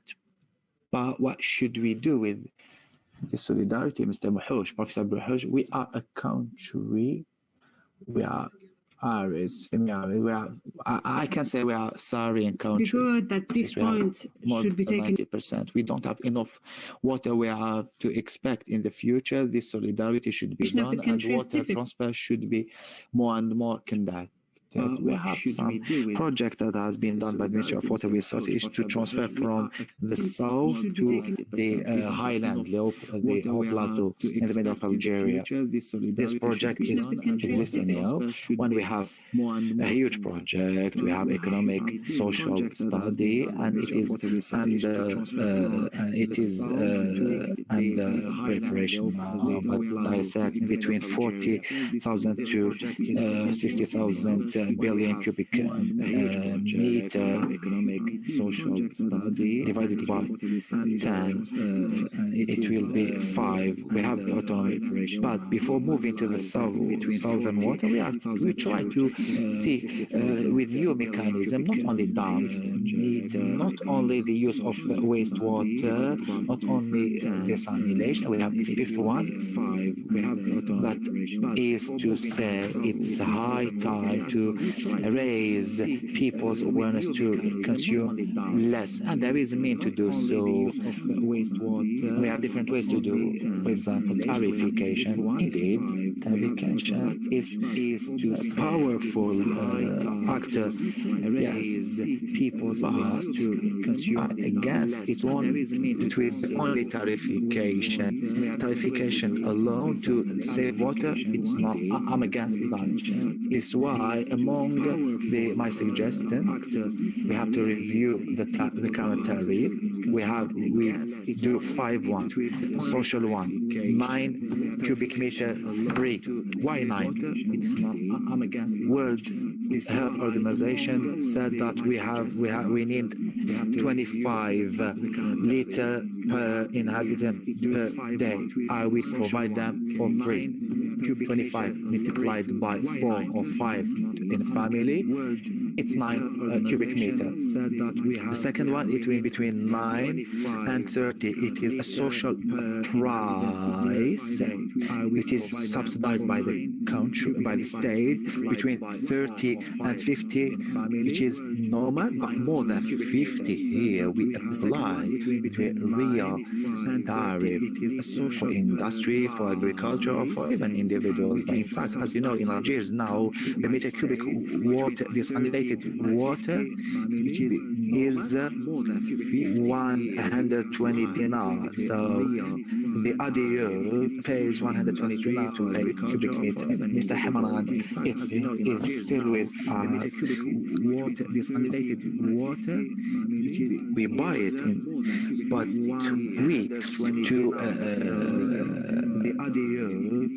to transfer it, we need 30%, 40 dinars, and it is sold, it's 6 dinars, but 2.3, so it is 8 dinars 65, and between 8 dinar and 160, there's a huge gap. Well, so the Algerian citizens pays 20 times less expensive, and if we increase every year by 1 dinar, what is 1 dinar? It's not considerable. We have here we can see that we can do economy if we consume 30 will go to 9 to have free water, and each one will reduce to pay less. This is why we have it is a whole strategy, a whole vision that should be conducted, and we are advancing to do so. 30 will go to 9 to raising awareness, free water, and to put citizens, all actors, all stakeholders should be put in the heart or in the center of raising awareness campaign, and everybody should be involved. In February 2020, Mr. Dramchi was with me, the CEO of the CIAL, so we have the girl, should be put in the girl, put this price in green and put under the real price in red, so as the person or citizen will see the real price that they are consuming. But here, this is the price that is subsidized by the state. But, and adding a sentence saying that you should save water. 1 year. It is not done yet, so, and the city doesn't know the real price of water. This is why we have to raise their awareness and associate them at all levels. The Algerian citizens is wise enough to save water. I will carry on the questions with you, sir. We have 1, 2, 3, 4 questions. 2, 3, 4. 5, 6, 7. J'arrête à cette question-là. Ramchi, je vous laisserai parmi... Pas le dernier. Tu vas poser des questions. Bien sûr qu'il pose des questions. Heureusement, il a sa conception, il a son idée. Alors, comme il y a 7 questions que je dois finir, comme les 7 questions, je demanderai que ce soit 1 minute par question pour qu'il ait... 1 minute by each question in order to enable everybody to ask and answer. So the answer will be 2 minutes for each. Et éventuellement, il resterait encore 4 ou 5 questions que je repasserai la parole. Alors, allez-y, 1 minute, une question claire et nette. Shukran. Si vous pouvez dire, c'est adressé à professeur Ketab ou à Madame Frigo à la khas, c'est encore mieux. Très bien. Shukran. Thank you. I'm Mr. Bendaleri Damen, Sub-Director of the Vocational Training Ministry. I have a slight suggestion to do to Madam Friwa regarding the project of the Charter of Water Saving. Je vous propose d'impliquer I suggest to involve vocational training sector as the same title as national education for 2 reasons, important reasons. The first one, vocational training has 1,210 establishment of vocational training that hold every year about 1 million trainee. This is why it's important to involve vocational training in that.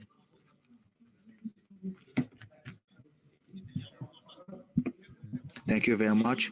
This is suggestion. Second suggestion, sir. You use the word in but the overuse of water, but no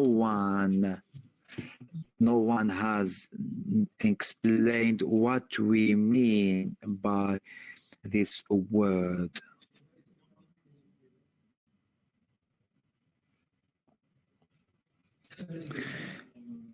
Second question. I'm Karim from the Ministry of Tourism. I first thank the organizer and the speakers. My question is very simple. What is social dimension of water stress, and what is the impact? We have talked about water economy, environment. The organizer is what is the social dimension that you haven't talked about it. So what is the social dimension of water stress?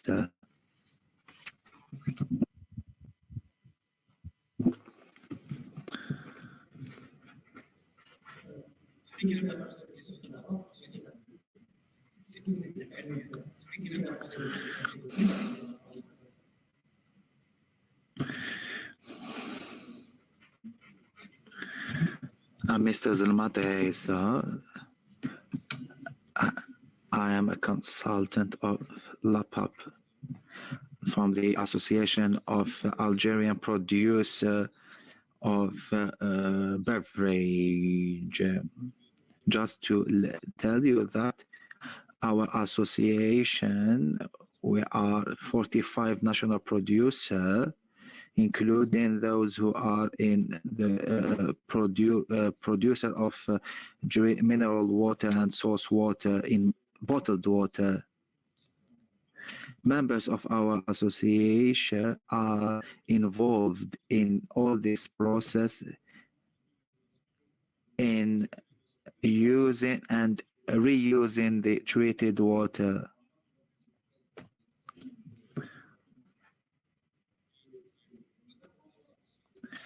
And to install this treatment water, some of them would like to do, but they didn't find where, so to a space where to do so.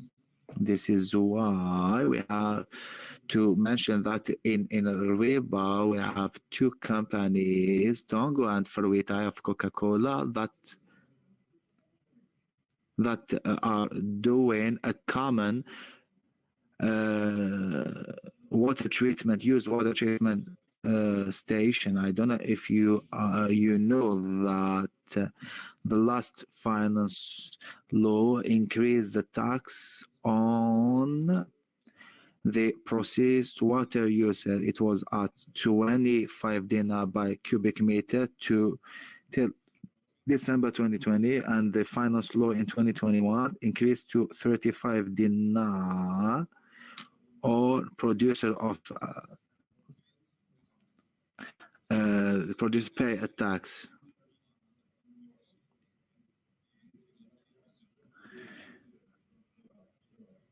So Mr. Mohash talked about the price of the bottle.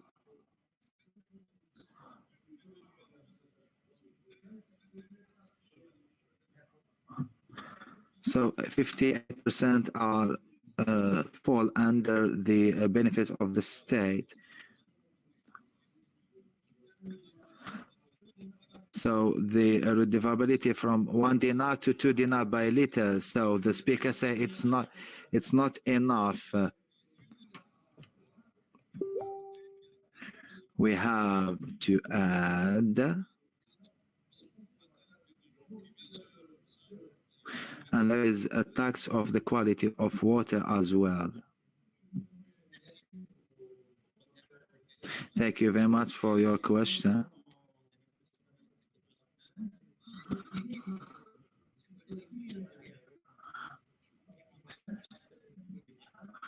Algerian citizen buys a lot of mineral water. Is where when if imagine we tell them that if we compare the price of water they buy to drink, bottled water, and the water of they consume, huge difference. So we have to use water. We have to use social media also.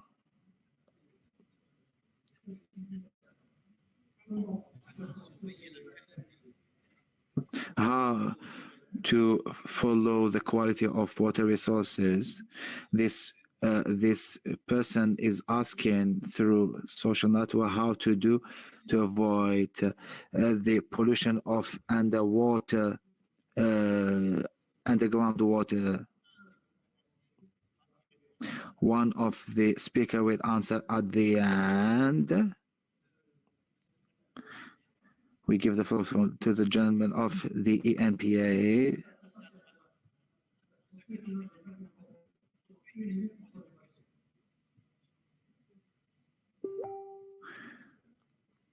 Experts were talking about the agriculture.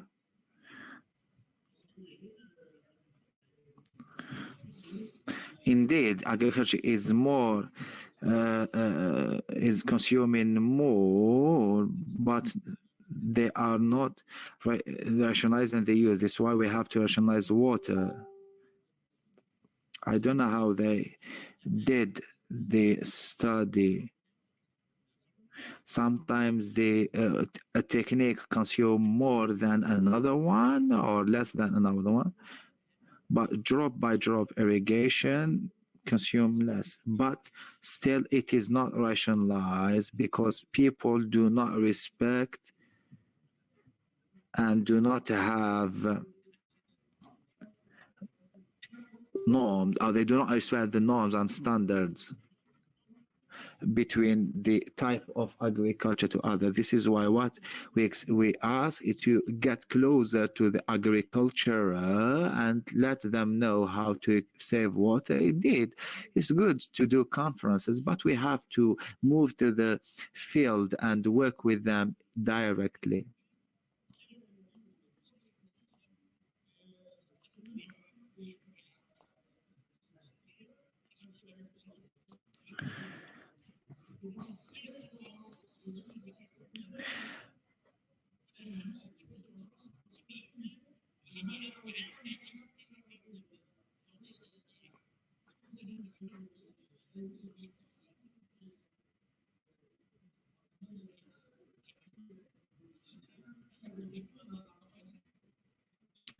We are suffering some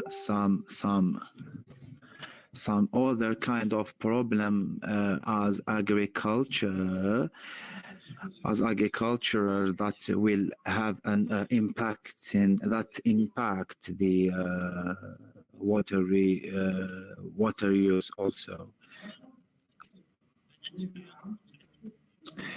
At the end of this conference, we'll provide further charter in Arabic and French, and we'll be in touch with you and provide some information, and we talk later to move forward.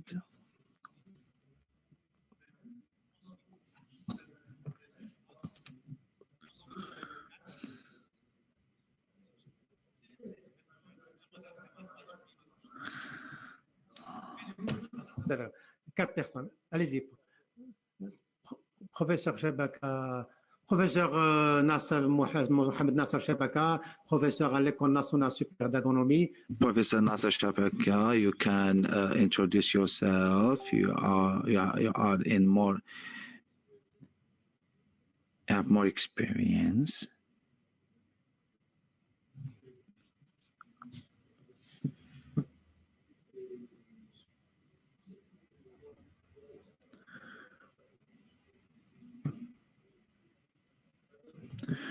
We have listened to different speakers, but we have the technocrat spirit. We only talk about figures. Solution we suggest in some lines. But the aspect that we forget is sociological or technical problems where we bring them from somewhere.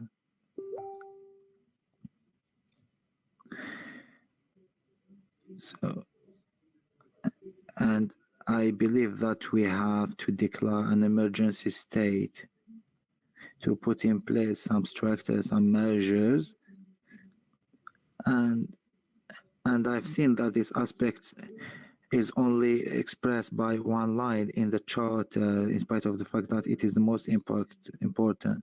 We have talked about the agriculture, not only in Algeria, even in the world it consumes more. In Algeria, we suggest some techniques.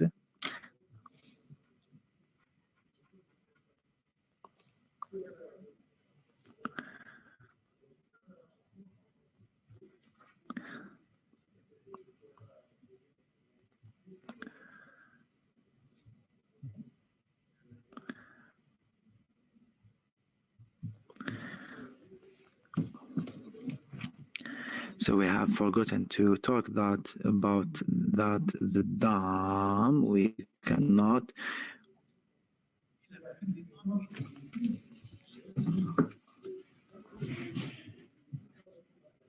I would like to focus more on how to find problems to rain. If there is no precipitation, how should we find the solution?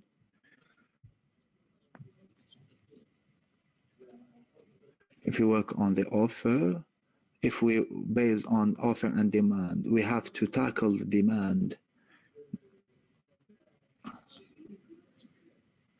We have to manage in a rational way.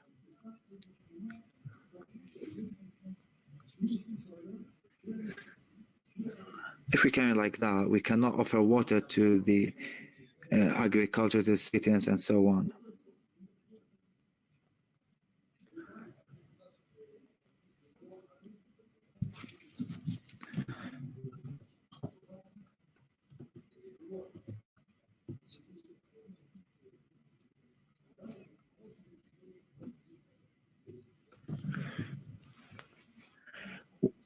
You said also that Minister of Water Resources should raise awareness. It's not the job of only the Minister of Water Resources. Everybody should participate. And to summarize everybody, the gentleman or the professor from United States talk about chasing water. I like this title, how to chase all potentialities of water resources. That was my question. We have a lot of things to say, but I prefer to give the opportunity to the others. Beaucoup de questions. Et parmi tout ce que vous avez dit, j'avais retenu une seule chose, c'est l'aspect social. I've mentioned social aspect. I'm engineer. I did mathematics. I learned the one who do mathematics is more than do sciences, and science is more than literature. And I've been thinking but in fact, in water, we know how to construct dams, how to do treatment water. We can do everything when it comes to technical side and engineers, but we cannot do the rest.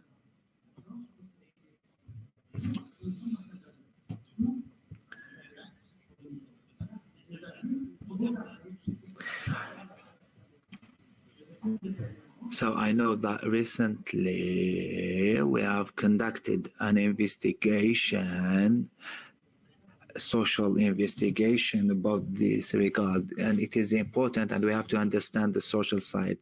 Sir, please ask your question. بسم الله الرحمن الرحيم والصلاة والسلام. I'm Khalid Belbouad, the Vice Director of Consumer Protection Association or NGO, have listened to the people who participated, and they have mentioned many things, but we still have some difficulties as consumer protection. And as you know, we are in the field, we know the consumer what needs. The consumer, please believe me, Mr. Speaker, the consumer understand that the water provided at home is not good for drinking. This is why they waste. This is their mindset. We have visited the station and we are aware that it's high quality. The problem is the transfer from the station to the consumer.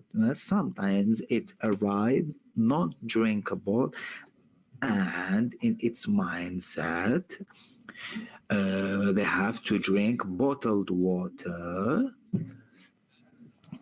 They think that because it is good to drink, and the one in the tip at home, it's not good to buy. Sometimes it smells bad, it has some sand on it, and other things, and different colors. And in order to combat wasting and create a cell of from security, civil society, from organization to follow and struggle against wasting water.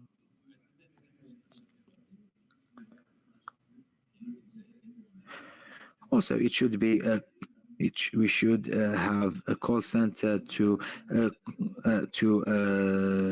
report wasting water, but believe me, it exists, but it's very low at the end of the week. Sometimes they intervene just under 2 days, 3 days, and sometimes there also maintenance is not enough, and the citizens is obliged to intervene.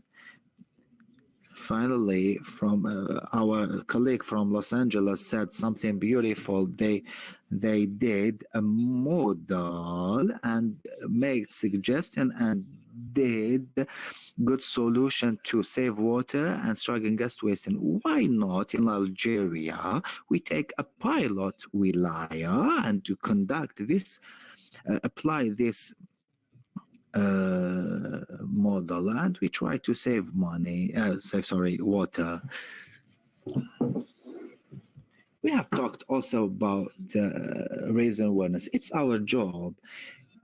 Our job is to sue the culture of consumption. We haven't invest on the mindset of the Algerian citizen. Our association, we have sent a lot of letters to Ministry of Education, Ministration of Vocation, to give out permission to go to schools to conduct these campaigns, but no answer. We have many difficulties. We do not have time to waste. As an NGO,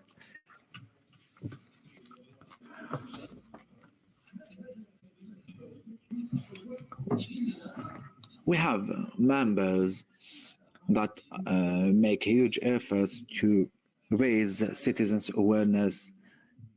And the last point I would like to add,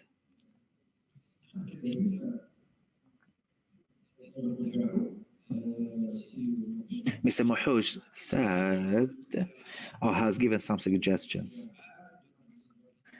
saying that, but generally we receive suggestion, but we do not give solution. We'd like some solution, a real solution.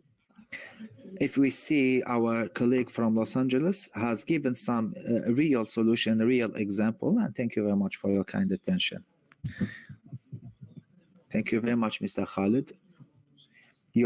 What you said goes straight to the heart. I felt that you were speaking frankly. That's what the citizens feel. The only answer that I can give to help you, Madam Frewa, is a counselor of the minister at the end of this conference, you can get in touch with her, and maybe you can contact her and to work and go further. Les associations. Sometimes we understand that associations are very useful, and it's up to them to make the difference in water saving. The best contact I can provide is to help you get in touch with the Ministry of Water Resources. Mr. Damshe, maybe my answer. دي معروفة يعني. There is lack of water.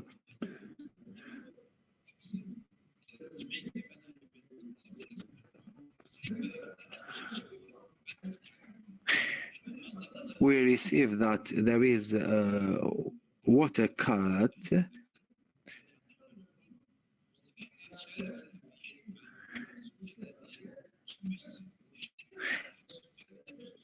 and we participated to find solution to avoid this water cut every time.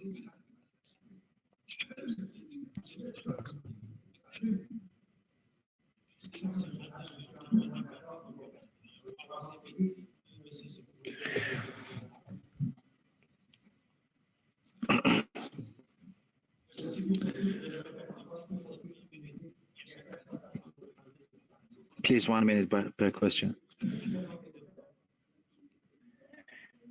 Thank you very much, Mr. Speaker. I'm Mr. Bonir from the association that working in more than 30 years in the development environment field. We have worked with the Ministry of Environment about these issues, about raising awareness about schools in different villages in Algeria, and I can assure that we give up since 2000 because it became very complicated to go to schools to do a good work with specialists of education and pedagogy. I hope things will be better in the future and we can collaborate. I would like to thank Kines from this initiative. We should be every year. Algeria is in high distress.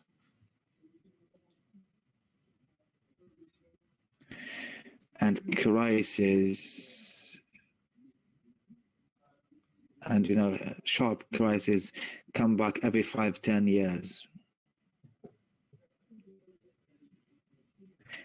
At the end of the 90s, Algiers was in an extreme crisis, and we were going to buy water from Marsilia, and it still exists in the archives.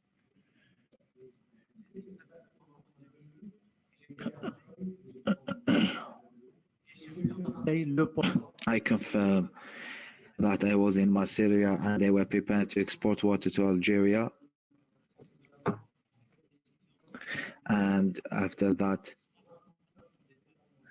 we decided to conduct to buy desalination water station, and they are now ready and they provide a good amount of water. Qui est à remercier à travers tous les efforts qu'il fait, puisque 4 stations de dessalement vont prochainement être mises pour apporter l'eau. Donc, c'est un problème très épineux, comme vous l'avez dit, mais les pouvoirs publics, en particulier en 2021, sont en train de mettre, entre guillemets, des bouchées doubles pour régler ce problème d'eau pour de bon. Allez-y, continuez. OK. Donc, je proposerais qu'une conférence nationale.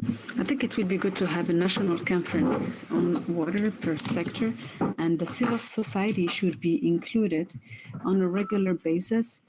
And I think that's the most powerful way to do things, to know where we are going, to inform, raise awareness in this vital sector. Regarding the conferences, I would like to commend the quality the quality of the presentation, and also the educational way it has been done. And I would like to thank the presenters.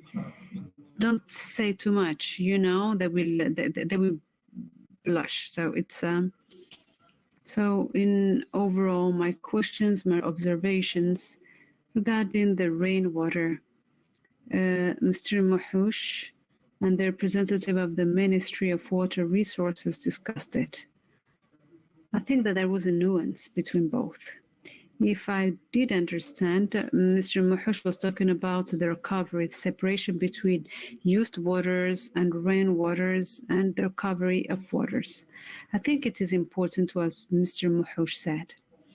We do not understand how in a country like Algeria, we keep leaving rainwaters be mixed with used waters. It is incredible. No country in the world can do it. I'm sure there are others, but we cannot accept it anymore because it has a cost on our purification station, because they have to purify big quantity of rainwater for no reason. We should tackle that topic. I would like also to have that information from the Ministry of Water Resources, what will be done. Maybe it will be difficult, it will require a lot of investment, but we have to calculate economically what would be the situation in 10, 15 years. Second topic. Recording is on. I think this charter was more an action plan than anything else. Can you please, what do you mean by action plan? Charter is more of all this engagement between the society, the various stakeholders on overall elements. A charter can lead it to a law, can lead it to an action plan, and moreover. But it was too technical. The charter is more technical. It's not about the relationship between or the onus or the nexus between the stakeholders. In the charter, you discussed about a water economy observatory. I would say we have so many institutions, so many agencies, so many basin agencies. We have the NRH, the ONI. Why should we create an observatory? What's the use of it? Simply no debate. Please, can you finalize your question? I will give the floor to the speaker. I'm stressed because I would like to keep talking until 5 p.m., but I would like to give the floor to everyone. And we have also timing topics. We have also various elements that needs to be discussed. So very quickly. So just to cost of water, I think what the citizen is buying is the service. It's not the water. And we are ready to pay. Any citizen is ready to pay the price that needs for a good quality service. That's the quality that is missing. And that's why the citizen doesn't agree. Why should I pay my 6 dinar if the quality is not there? I think no Algerian will dare to drink water from the tap or the faucet. We will stop here. I will tell you that the water in Algeria based on the regions and some time of excellent quality. Some region have a huge quantity. I can guarantee that the water of the Seal, follow all the information. Maybe some more are not good, but it's not a general. Today we have defiance from, and it is communication. It's about communication. I'm talking about if you ended, I will give the floor to someone else. I have 2 other points regarding agriculture. It's 70% of water. Currently, we didn't tackle this topic. It has been mentioned in conferences. However, it hasn't been discussed. And what I will propose is for the CNES to take the initiative to organize the same day on days. It has been recorded I will make this proposal myself because now the CNES is to raise awareness, inform on drinkable water throughout the society. And that's why what CNES is going through is the university, the water sector, agriculture, environment, but it is about the users. It is something good. During this day devoted to the water stress and water, I totally agree with you. For the DREC to organize it, they need to have another meeting about water security in the future. As Mr. Jesus said, the wheat that is produced, we need to organize more and I think through the ideas, and I hope that next time we will invite this representative to associations. If you know other association like you in agriculture, please give your name to the CNES, and the CNES will be happy to invite you to the next meetings. Last comment. We discussed that about equity, equality in water access. What we see is that we have some regions where water is transferred to big cities. The rural areas are poorer in water, while the urban areas have water. Now the rural areas are seeing their water gone to the urban areas. It is important to check this. I'm looking at my watch. It is 2:10. We should have stopped at 1. So I don't know how many questions are left. I don't want Mr. Professor Katab, the new hands. I will not give them the floor. I will give the floor to 2 people who will ask questions. 1 minute, no more. Then I will give the floor to the speakers. I will deprive myself from having to speak, and between us at 2, usually we eat at 1, and it is 2. We didn't have lunch. We have a lunch. We are waiting for us. So this lunch is cold. So let's be quick. So we'll start with the lady. Please introduce yourself, and then that will be the last questions. 2 last questions. I forgot someone. I promised to Mr. Deramshi to give them the floor. I should not forget that. I will give him the floor at the end, and we will hope to finalize. Ma'am, if you have 5 minutes. I don't have the microphone, but 1 minute, not even. It is Mrs. Alouche, a journalist, newspaper. It is a new newspaper. No advertisement. I'm a member of the Association for Protection of Consumers. A small question. During the day, I loved all the speakers and presentation, but we forgot the legal framework. The whole day we didn't talk about the legal framework, except for the 2 ladies who talked about the police, about water police that will be created or could be operational very soon. The legal framework. We want to have some information about this topic because we do not have repression and effect on water wastes. Mrs. Alouche, thank you very much. I understand that we left you thirsty. So I'm offering you a bottle of water.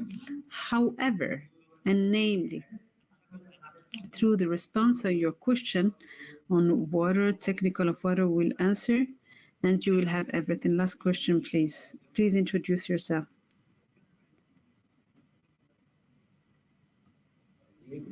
It is Mr. Bouzif from the University of Boumerdès. Thank you for this day. I have 2 questions. The role of the fundamental research to be a trailblazer. And just an example, we treat Algeria of active coal. We know that active coal is accused it's cancerogen. It has some particles. The second is it allows resistance and creates a persistence and resistance in water. Second question, what are we planning to do regarding big natural water reserves like the Mitijas, Al-Zaitin, that are being darkened by oil, or the big Shelif? And we have some discharge, industrial discharge and effluent that are radioactive. So that's my question. What will be done in this regard? Thank you, Mr. Bouzida. Rest reassured. Drinkable water of Boudwao and Boumerdas or Qadara is done through coagulation and circulation. The active coal is very rarely used. If it is used in a very small quantity to get rid of the smell. For the rest point, I will give the floor to Professor Mohous. We are not going to engage into a debate. Now we are using aluminium. Mr. Bouzid, drinkable water is always done with sulfate of aluminium or still, that's how we process in Europe, in France, everywhere in the world. Please, we are not going to engage into long...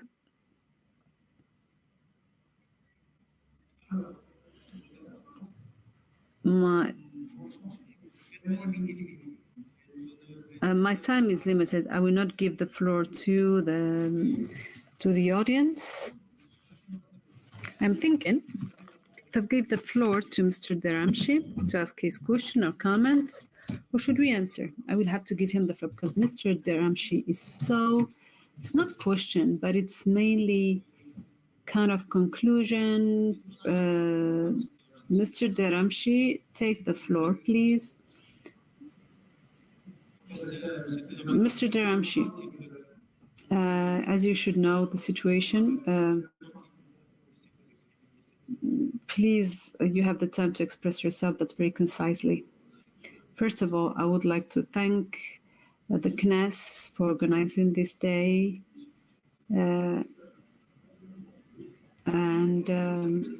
We went through, I would like to discuss the speakers who discussed various topics. And they also draw a realistic situation. I would like to summarize what has been said.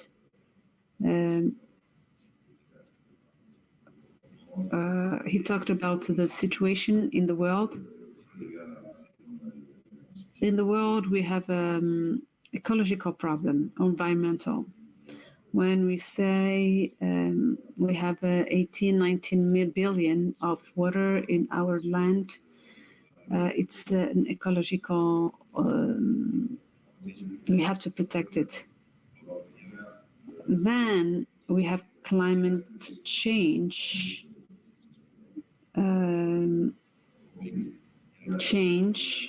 We have the climate change that is affecting so the 18 billion with climate change can worsen the situation.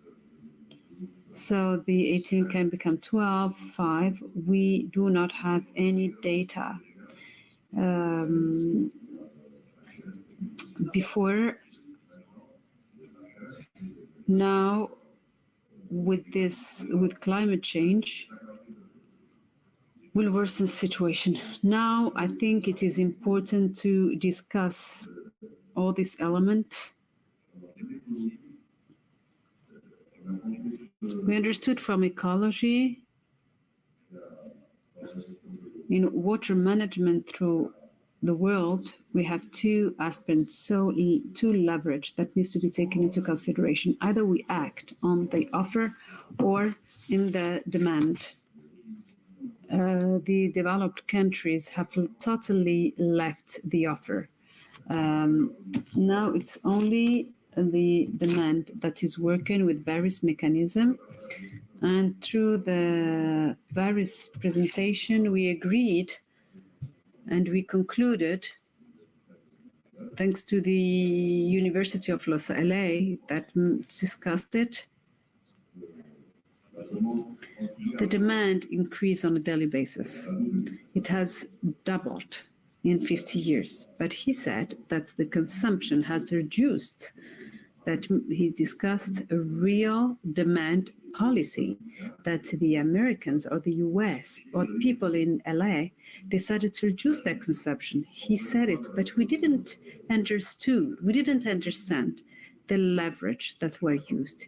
He discussed incentives, economic incentives, how to incentivize the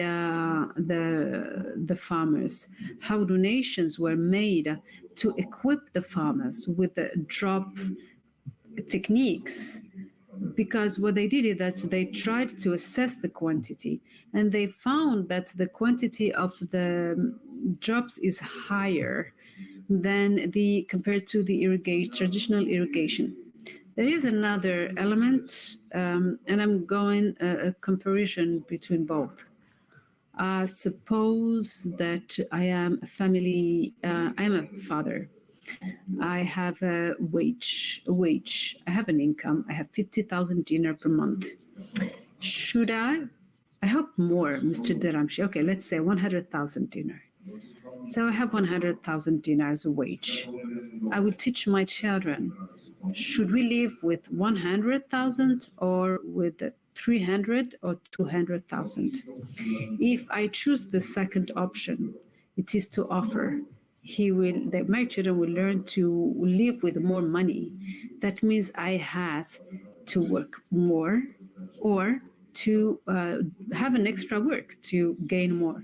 So the 18 billion of cubic meters for the 42 inhabitants have to understand that it's quantity that we need to keep and it's for future generation. So it is no more technocrat, university farmers. We have Algerians. They must be conscientious. And the charter comes as the first action from the authorities, from public authorities.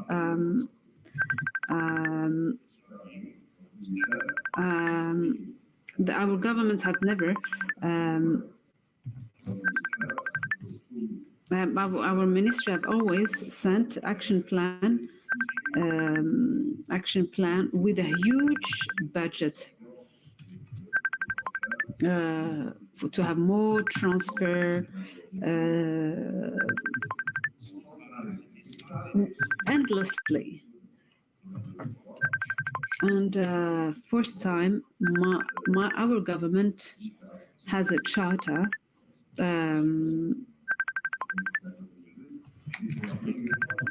First time that we talk about other water policy.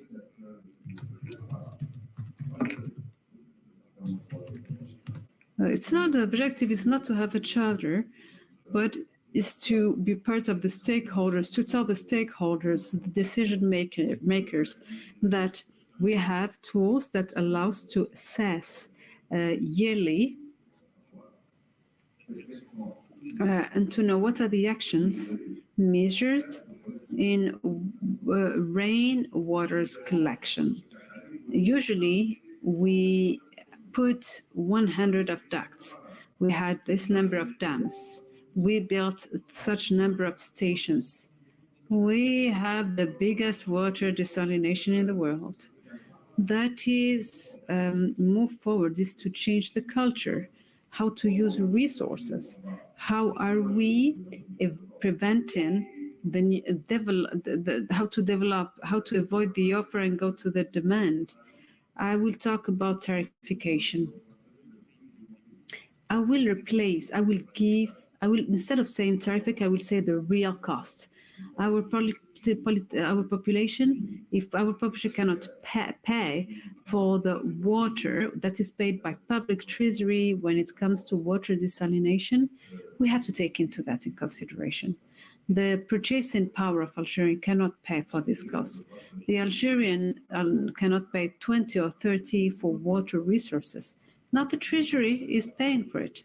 However, Mr. Lektab, it is important to know the real price. And the political decisions must meet this change, must cater this change. But to have this real cost, we have still a lot of work to do. That means we must choose this new vision, this water management, this second leverage of any water management that is a source. Currently, we favor inclusively the offer. And that means that the demand and the first step is this charter. If this charter is to be existent, it will be reviewed by the government, and that will create something.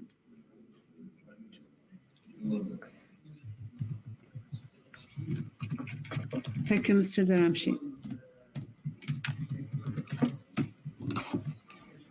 Does someone want to... I started on my right. Now I will say from the left. I would like to give the floor to my colleagues. You have 1 minute from left to right before ending this session. I will go fast because we have a lot of questions and we are late, as you said. I will go very fast. So for the water stress, stress water, and it applies to fauna and flora, it doesn't apply to humans. Mankind, there is no problem. Mankind will never suffer from thirsty. Humans use at least 1 cubic meter on a daily basis when it comes to drinking. That's the fingerprint. We can discuss it aside. But we consume 4 cubic meter per day. The water stress is to a plant. You know, when a plant the plant can die if they doesn't receive water. If the plant is filled with water, they also die because they cannot adapt, and they can never adapt to excess of water. The second point is the social dimension. It is very clear in Algeria, in the 200 of the microphone, please. We have 43 million of hectares that are cultivated, and we have only 8.8 that are cultivated. Why? Because we do not have water for the 34. We cannot cultivate them because we don't have water to irrigate them, and the water that is the rain water is not sufficient. And the stress that we look in 2 steps, we have only the plants that can grow.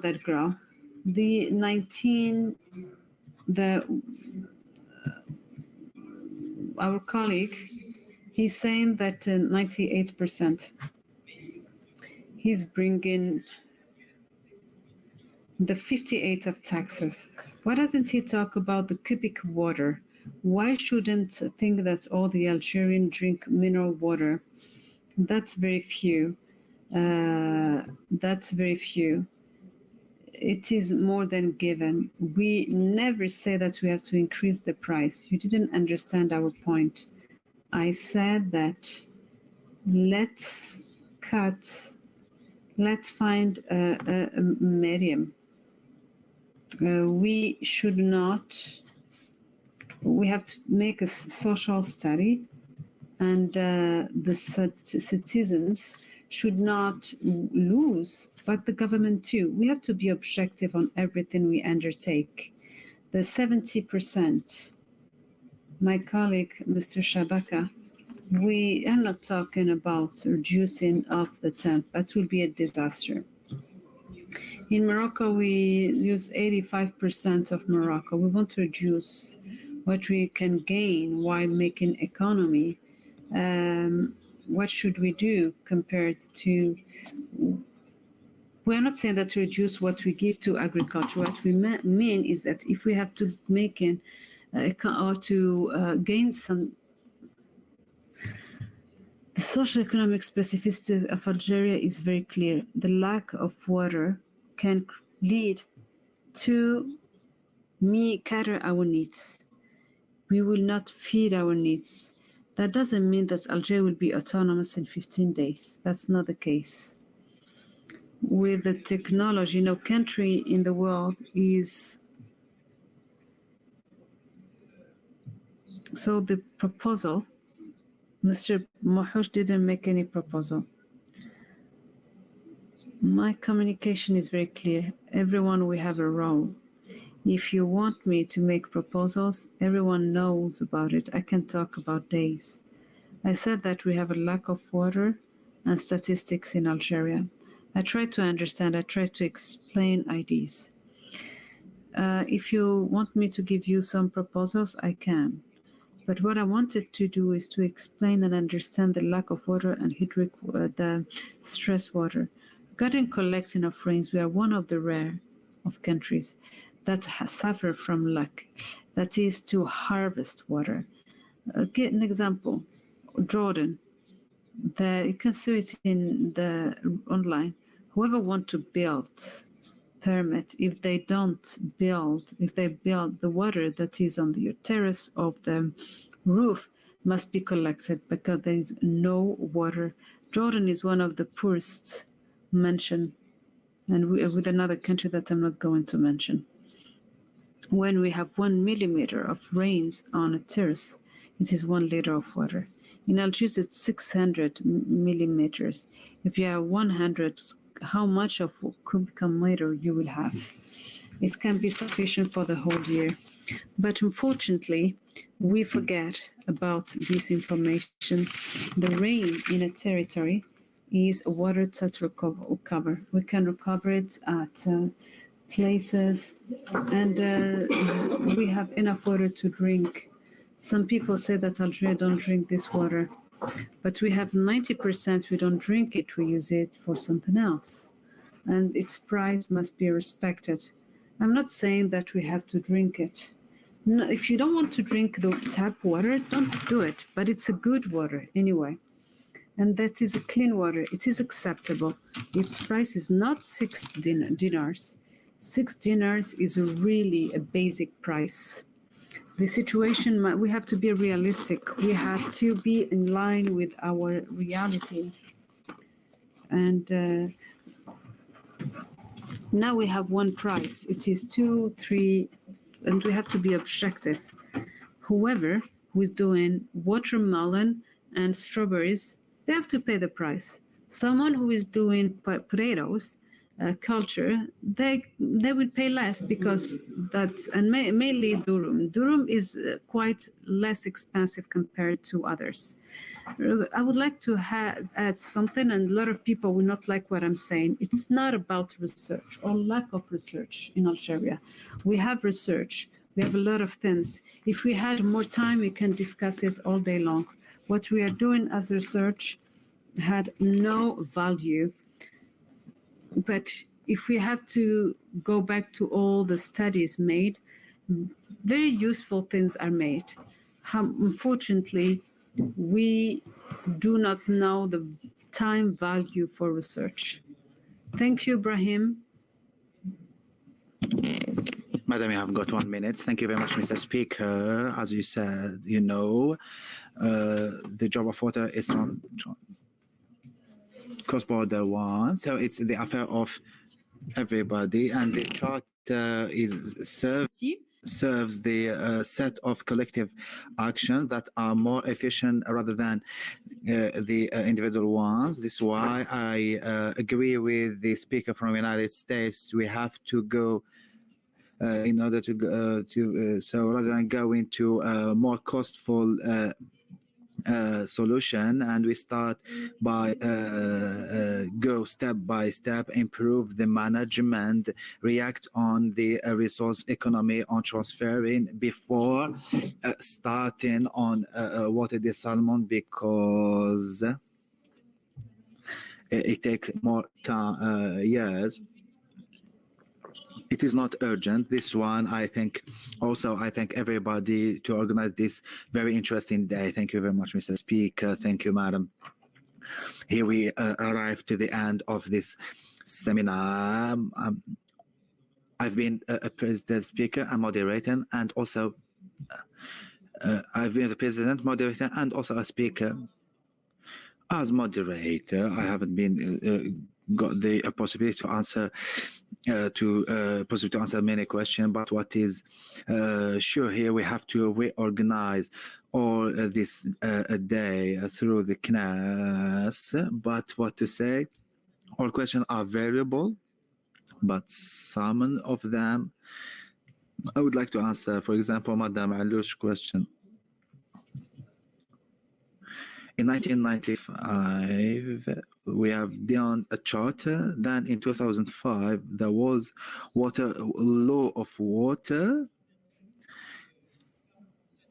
in which we have got many through it. We have got many laws, many decrees, many decisions that have been done. 47 decrees or 280 law in general. But in 2020, there is draft that has been prepared. In October 2020, there was a day of 200%, and where this draft has been discussed and submitted to the head of the government, and they discussed by the General Secretary and discussed by the Ministry, and it is under work. It will be approved as an ordinance and or submitted to the Parliament. Election are June 12th. In the new Algeria will be they have the ability to discuss it. I hope I have answered to your question, Madam, and it will be submitted to the Parliament. We can discuss it and see your opinion. The second point that I would like to talk about, which is the about the topic of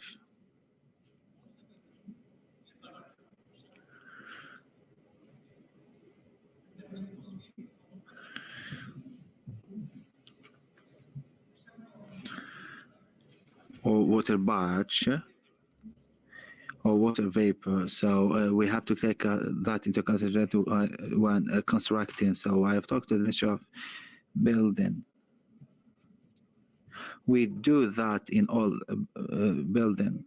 How do you feel that? My question, it's by from tip water, but this is not the idea. Is to collect the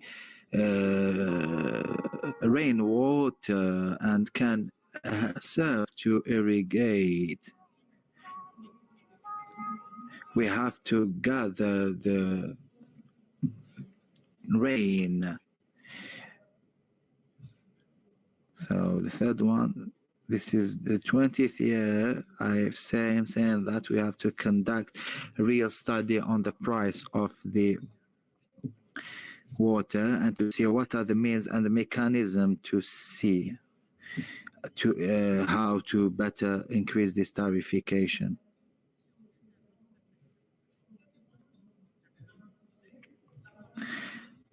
I suggested the first time to not to touch the lower class and to provide 9 cubic meter for free. Now, this is why I say that we have to rediscuss the tarification of water. a study should be conducted by the idea, by the ministry, and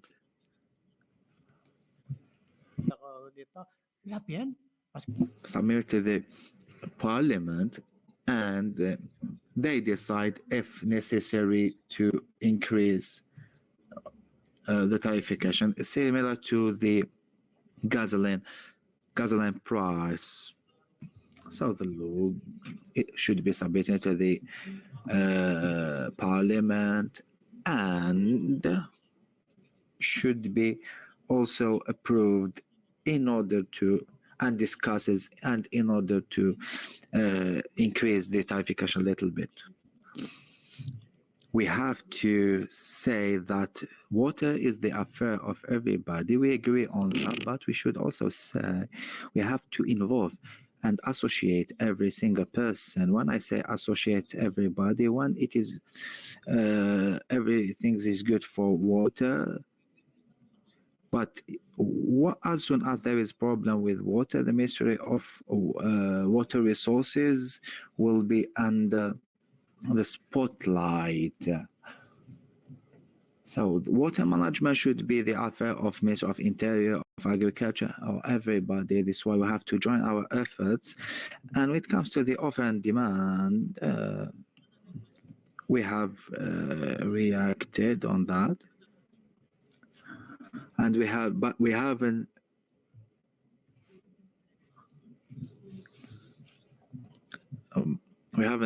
been clear enough about that. This is why we have to outreach it, and so as everybody should know it. But let's say that that the Algerian citizen is completely different from the 60s citizen. I can say that I can see that with my children, that now they are connected, they can have the information very fast. This is why everybody should be informed. There is no thing better than information that we should be provided through social media, from TV, and that's why we advance. Before to close, I would like to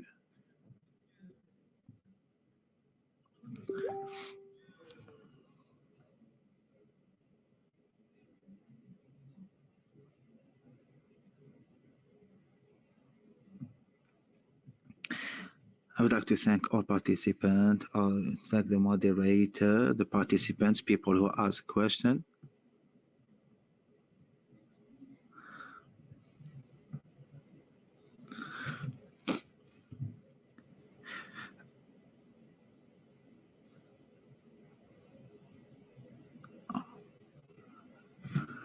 Voilà, merci beaucoup. Je vous en prie, c'est moi qui...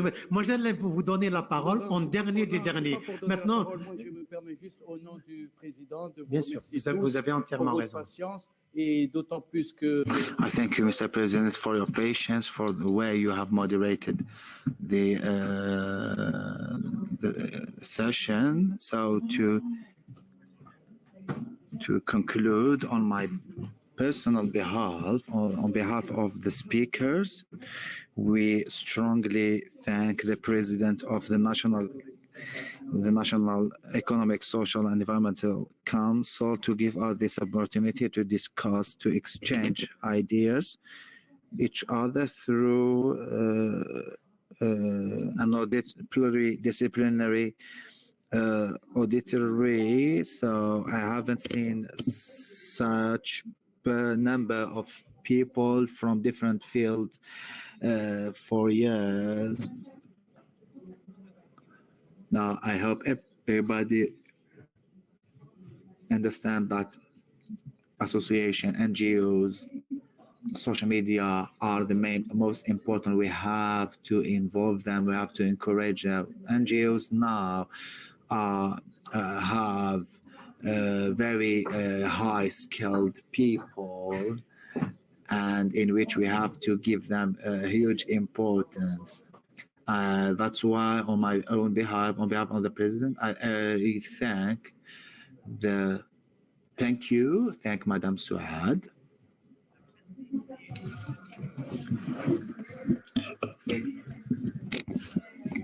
Thanks to Madame Suad, everything is prepared and everything is said in the very good way.